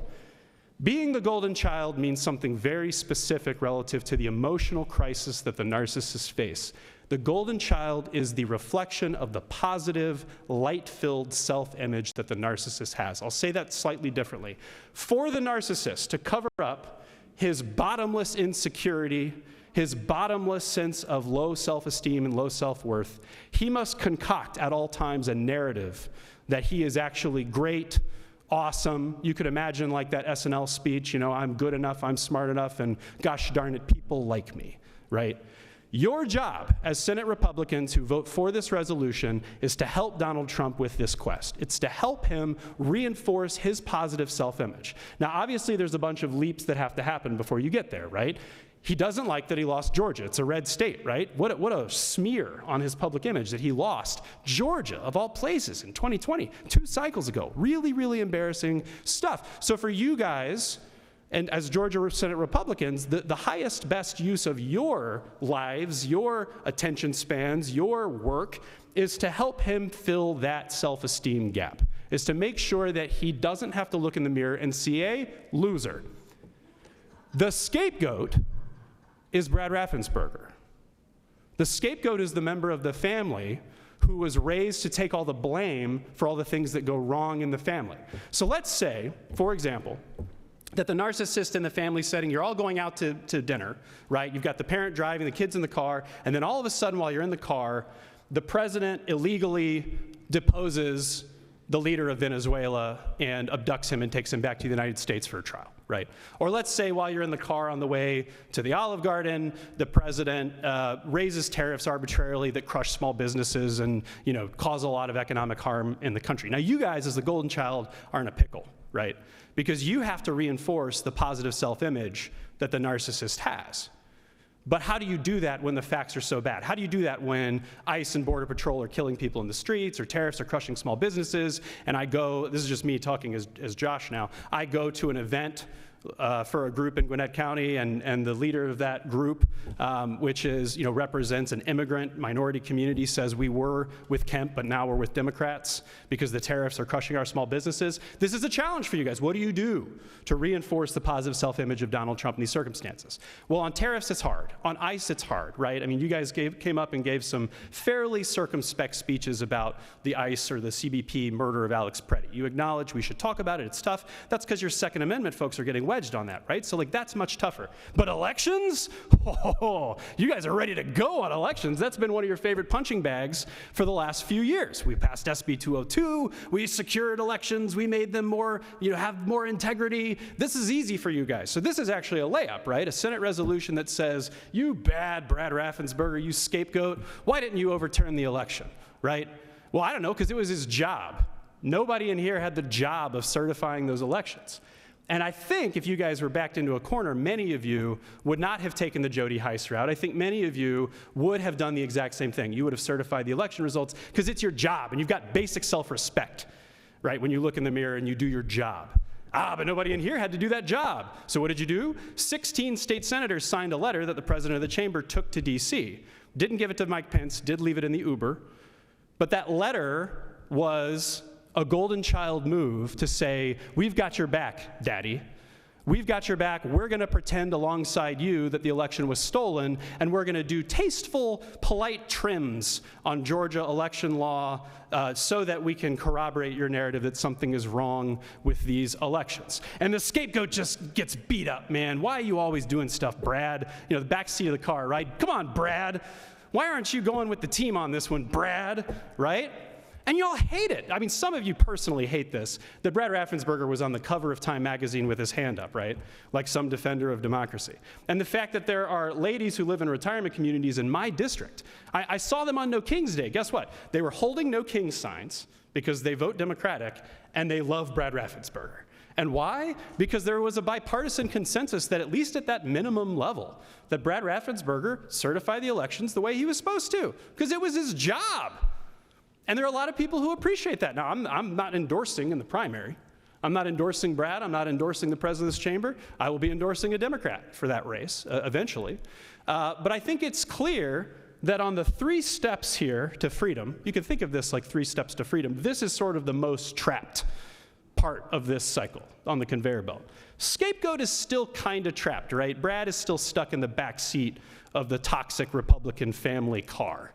Brad still has to do messaging such as a constitutional amendment to make sure that people can't illegally vote, even though that's redundant and it's already in statute. Or Brad Raffensperger supporting SB 202, which limited drop-box hours and early voting access and created a right for the state to take over local elections because, as Brad determined, that's not that bad. I should just go ahead and sign on to that. It may not make me a full golden child, but at least I can stay within this toxic family and not get completely kicked out. Even then, I can maybe run as a Republican.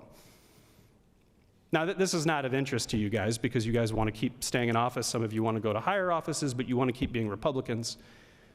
I would humbly submit to you that the invisible child is happiest as a human being. The invisible child doesn't matter to the narcissist, and the narcissist doesn't matter to them. Now, granted, it's hard to grow up as the invisible child because the invisible child learns the lesson that these other two also learn, which is my needs don't matter, my voice doesn't matter, only the narcissist matters. I'm going to say something difficult, but I think it's true, and I think you need to hear it. I think that you have told yourselves that you can continue being dignified Republican elected officials who can survive the Trump moment. This too shall pass, and you can go back to representing your constituents the way that ideally you're supposed to. We hear a lot in this chamber and in the building about how Georgia's different. We're not DC. We're not caught up in all that partisan hand-wringing. We can represent our constituents on the ground level. To some extent, I think sometimes that's true. What I think you guys are chronically ignoring is that every day that this gets worse, that becomes less true. Every day that this gets worse, Donald Trump's narcissism becomes your main objective, and it becomes the impetus for you to, as I said a few days ago, minimize, destroy your own voices.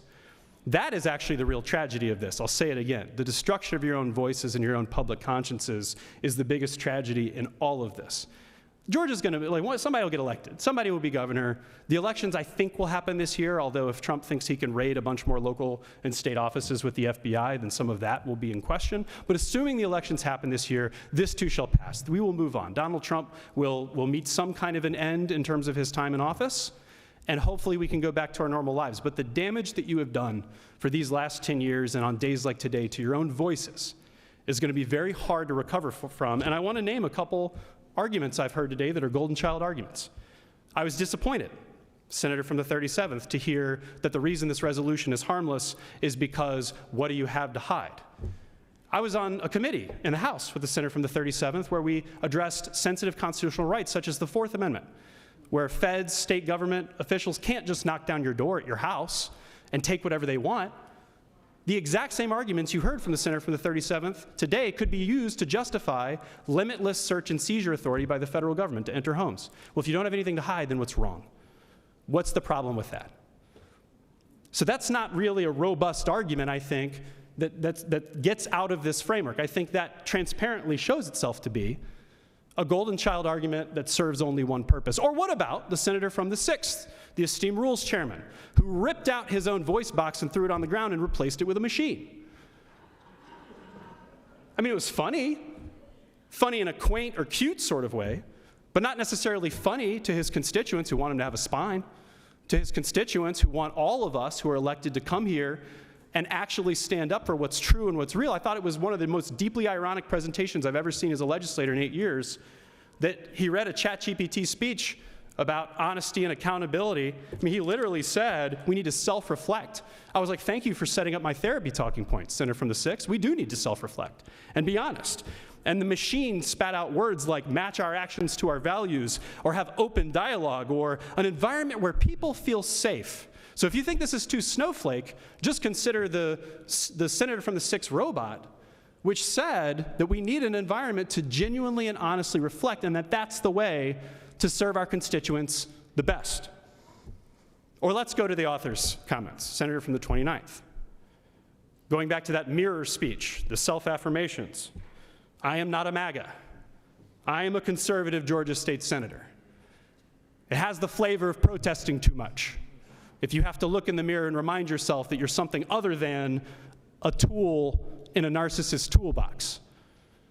So I genuinely have been impressed over the years with some of the presentations that I've seen by the Republican majority to alter or distort the real purpose of a bill for public consumption.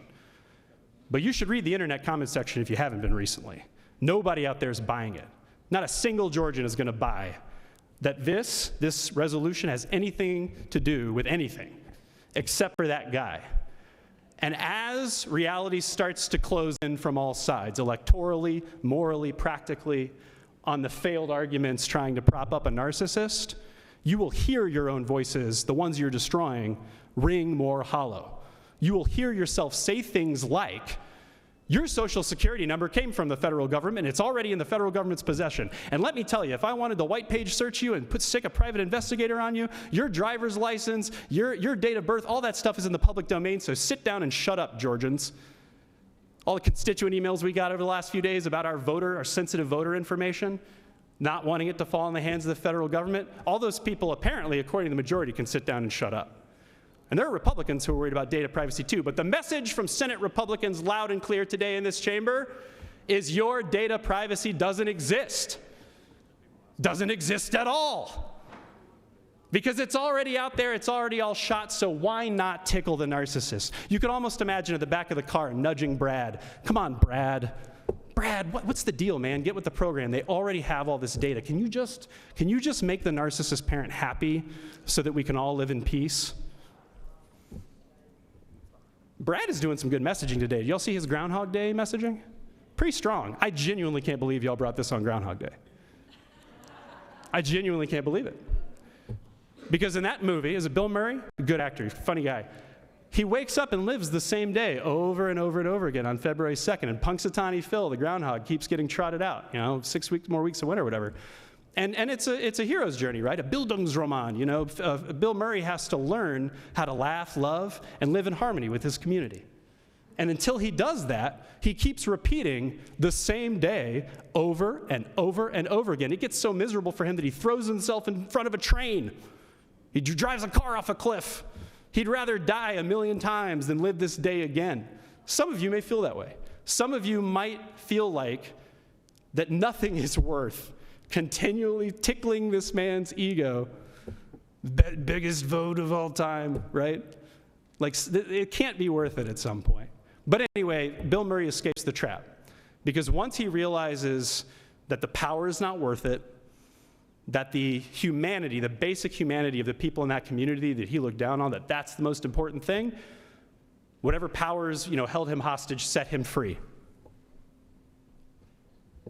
So I guess the message from Senate Republicans here on Groundhog Day is we are going to live the 2020 election day in and day out, over and over and over again, until we finally learn the lesson that if we really want to represent our constituents as well as they deserve, if we really want to be the people we look in the mirror and tell ourselves we are, then we have to cut this BS out. Thank you guys for your time today. I know it was you do a have long questions, day. Senator. I'm happy to answer questions. I know you want to stay in the well a little longer. I'm happy to answer. Recognize the majority leader for a question. Thank you, Mr. President. Does the senator yield? I do. Senator, is what you presented the minority report? It is. It is the report of the minority as to a lot of things. Senator, will you further yield? Probably as long as you'd like me to. That's up to you.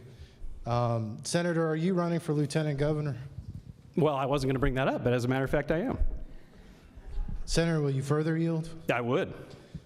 Is this mockery of a presentation that you presented today a tryout to earn the support of George Soros or Stacey Abrams? I don't know if I owned a processing plant that had a canning line that I could can a more canned talking point than the one that you just used. What I will say is that voters want honesty. They want authenticity. This is something I actually care about. 20% of Americans, it's estimated, have a narcissistic parent.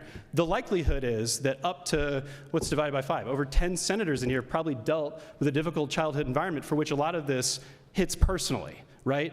And it just so happens that there is this template that exists in a lot of our personal lives that is also extremely useful for understanding what the country is going through right now, laid bare.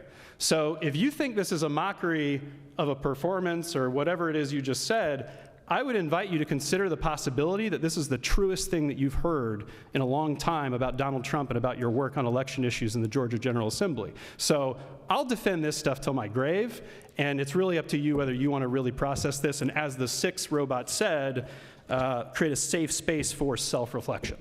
Does the senator further yield? All day. Senator, I don't use AI, and I write my own stuff, so thank you. As going back to your interesting comments, do you believe George Soros represents Main Street, Georgia? What I think is that, somebody's calling me, hold on, I should have turned It's probably this stuff George. off. Yeah, it's probably, actually it was a journalist. So what I think the George Soros or Stacey Abrams or any names that we heard today, like well, I haven't heard a thing about the people across the hall. I haven't heard a thing about, in almost all of those hypotheticals you guys pose, there's a process in place. There's a process that resolves it. There's an ethics board that assesses a fine. There's a criminal process that leads to a conviction and a sentence. That's why we have institutions, to process problems. The problem with Trump is that because of you guys, because of the failure systematically for people to raise their voices in opposition to a would-be tyrant, we currently don't have the institutional strength to check this threat as it currently exists. And so you guys are playing with live ammunition. You've been playing with live ammunition for 10 years, telling yourself as the walls have been closing in that it's never going to be that bad. But the Second Amendment groups, I think, are giving you guys a canary in the coal mine, right? Which I didn't know how the Second Amendment groups would go, but after we saw the murder of Alex Preddy, and we see that the Second Amendment groups are starting to say, hey, wait a minute, Kristi Noem, Kash Patel, we don't want you guys to be saying that you can't bring a gun lawfully to a protest. That should be a little bit of a hint for you that some of this whataboutism, the like, well, what about George Soros? That people are going to see through that transparently as a deflection, a move of whataboutism to distract from what you're really doing, which is what it's really all about. Senator, will you further yield? I'm happy to. Senator, do you believe Stacey Abrams was elected governor? No, I don't think she was. I think she lost in a free and fair election. I think she knows that. I think we've all been saying that. So again, it's like I hope Georgians, I don't know, there aren't any cameras. If Georgians are watching this, I hope that you are listening to the fixation of the Senate Republican majority. I hope that you're hearing that as the walls are closing in and Trump is, annexing Greenland and deposing other, heads of state and doing tariffs and sending ICE and CBP to terrorize people, I hope you hear that Georgia Senate Republicans, all they've got in the box is George Soros and Stacey Abrams. Like, that's all they got. And so if you guys have a better way to meet this moment than to rehash 5, 10-year-old talking points, I will yield for as long as you want to try. Senator, I appreciate you being cute with your answers, but at the same time, that is the reality of what's going on in the state and your party, and you can continue to deny it. But we know where your talking points are coming from, and I hope that does help you on your road to lieutenant governor. Mr. President, I yield the road. I think you've carried water extremely well for your daddy. Anybody else? Recognize the senator from 56. Thank you, Mr. President. Would the senator yield? I do yield to my colleague from the 56th. Senator, are you familiar with the awful effects of Alzheimer's? I am. Senator, will you further yield? I do. Are you also familiar with the terrible effects of dementia? I am familiar with that. Senator, are you further aware of the effects adult children can have when their parents have dementia or Alzheimer's? Yes. In fact, my uncle is suffering from some of that, so some of this has affected me personally as well. Me as well. Thank you for being so genuine in your answer. Knowing that the prior administration was suffering from both of those things clearly, and most of the time couldn't put two complete sentences together, I didn't see this same board up during that time frame when you served in the Senate, where we probably would have seen someone as the caring child that wanted to just be there for mom or dad in that case. And I didn't see the one that said, let's just hide and pretend that dad really is okay. So, Senator, isn't it a little bit disingenuous that you are now focusing on the current president, yet for 4 years when the other one wasn't capable mentally or physically to be in office, you didn't point that out? Do you know the meme of the dog that's in the room where everything's on fire and the dog says, this is fine? You familiar with that? This is like a millennial Gen Z thing, so I apologize if it doesn't. I think the questions go the other way, but keep talking. So imagine a room's on fire and we're in that room and I'm saying, guys, we should get out. The room is on fire. This is the equivalent, what you're asking me, of saying, last week somebody farted in the room and it was very uncomfortable, but you didn't want to leave the room then. So I think it's pretty hypocritical that you want to leave this burning building now. That's what I think of your question. Appreciate the analogy, Senator. I'm afraid something smells and it's coming from the well. Thank you. All right. All right, thanks very much. Listen, I know that this has gotten rancorous, but we didn't want this. We really didn't want this. But you guys are insisting on it. Thank you, Mr. President. Thank you, Senator. Senators yielded the well. Recognize the senators from 29th to finally close debate.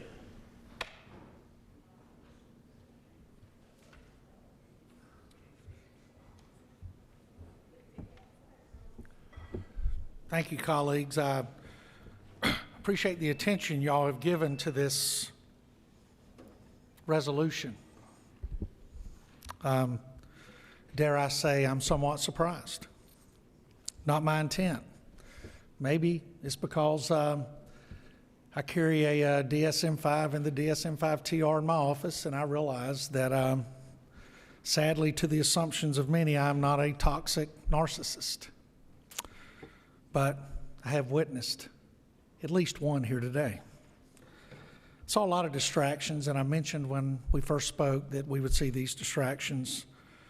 What the FBI raids in Fulton County have to do with the surrender of records during a law enforcement investigation, don't quite understand. I heard a rant about partisan politics. The last time I checked, the Secretary of State and the senator from the 29th are members of the same party. People saying that people do things to want to get elected.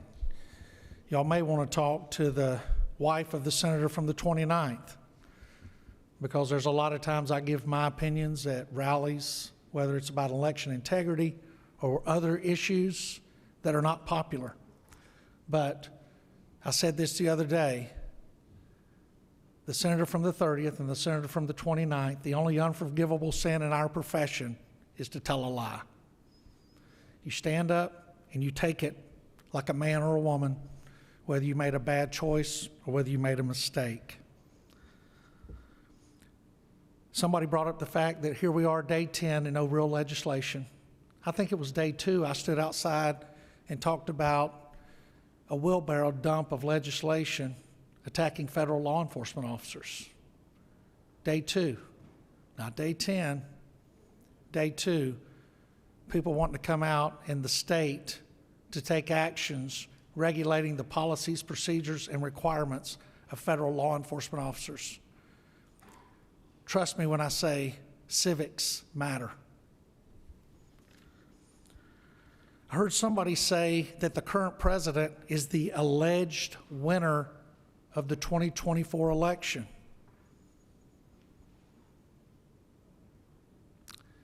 Alleged winner. Let's talk hypocrisy. The 1960 Civil Rights Act, newsflash, it is applicable to every American, every single American, my 6-year-old daughter included. Heard people come up here, recklessly throw out Nazi Germany, Russia, throw out what you will. I'm a proud American citizen. And that last word matters, because today we're being encouraged not to be proud American citizens. If we tell somebody we're a proud American citizen, then we're disparaging those individuals who may not be yet but are working toward that, or that maybe I'm not open enough, or maybe I'm separating myself. And heaven forbid I bring up the fact that I'm a proud American Christian citizen. The same thing. So the rhetoric I heard coming didn't surprise me too much. And I always hear people run down here talking about get spines and get guts. Well, let me tell you, I've been in here for 8 years, and I think the first person that ever stood in this well and talked about the lack of spines inside this building was a senator from the 29th. And I still speak of it today, because I'm going to tell you, my daddy left this world in 1999, and I don't carry anybody's water but the people I represent. Faith and facts are what drive me, in that order. And then, for somebody to come up here and talk about somebody looking in the mirror, I know theater when I see it. And when you do theater, you're there to entertain an audience. You're there for applause. You're there to be recognized. You're there to be grandiose. You're there to fulfill your fantasies. And those are the first two identifiers of a narcissist. So let's be clear. This simple resolution is to urge Secretary of State to cooperate. The DA of Fulton County got in the due process, and I got to give her credit there at the end with a subpoena from the senator from the 46. She showed up. The Secretary of State has been given multiple opportunities to testify in front of our Ethics Committee, and our chairman, the esteemed senator from the 11th, has been over backwards to accommodate, and he has yet to show up. And the last time I checked, he was elected by the same people that elected us. And you know what it takes to show up? When you're right, when you're wrong, when you're scared, when you're not sure, it takes a backbone and it takes guts. And so I'm going to ask you to support this resolution. Don't be afraid of your party. You're certainly not going to be afraid of me. If you remember, I'm the guy that carried the Buckhead bill. So it ain't about winning and losing to me. It's about doing what's right. And with that, Mr. President, I yield the will.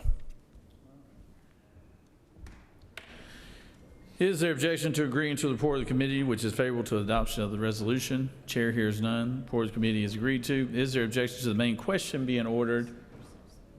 Chair hears none. The main question is ordered. Senator from the 37th, for what purpose do you rise?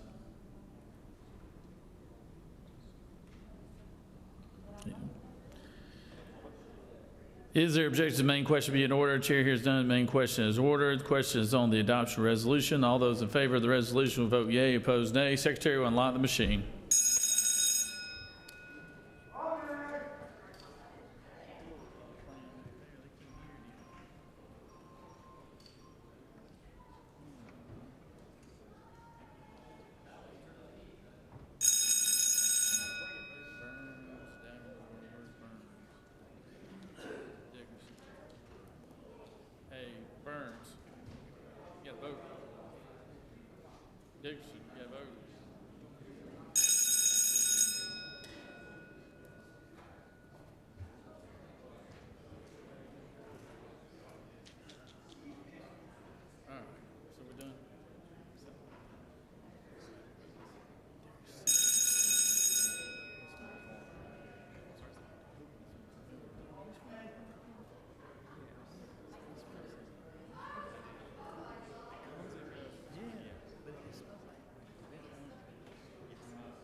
On the passage, adoption of the resolution, the yeas are 31, the nays are 22, and this resolution is adopted.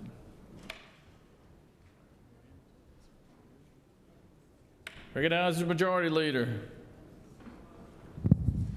Thank you, Mr. President. I move that the Senate stand adjourned until 10 a.m. Tuesday, February 3rd, 2026.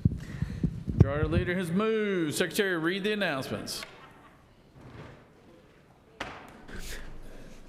The Rules Committee will meet upon adjournment in room 450 of the Capitol. The Public Safety Committee will meet at 2:30 p.m. in room 450 of the Capitol. The Health and Human Services Committee will meet at 3:30 p.m. in room 450 of the Capitol. The Finance Committee will meet at 4 p.m. in Mezzanine 1. The Judiciary Subcommittee will meet at 5 p.m. in 307 of the CLOB. The Ethics Committee will meet at 6 p.m. in room 310 of the CLOB. Thank you, Mr. President. That completes the order. Any other announcements? No other announcements. I recognize the pro tem for an announcement. Thank you, Mr. President. Friday, February 6th is going to be John Bullock Day. Wear your nice blue jeans if you'd like to. Your nice pressed blue jeans. John Bullock Day, Friday. Thank you. All right. Majority leader has moved. All those in favor of his motion signify by saying aye. All those opposed, no. The ayes clearly have it. Y'all have a good day.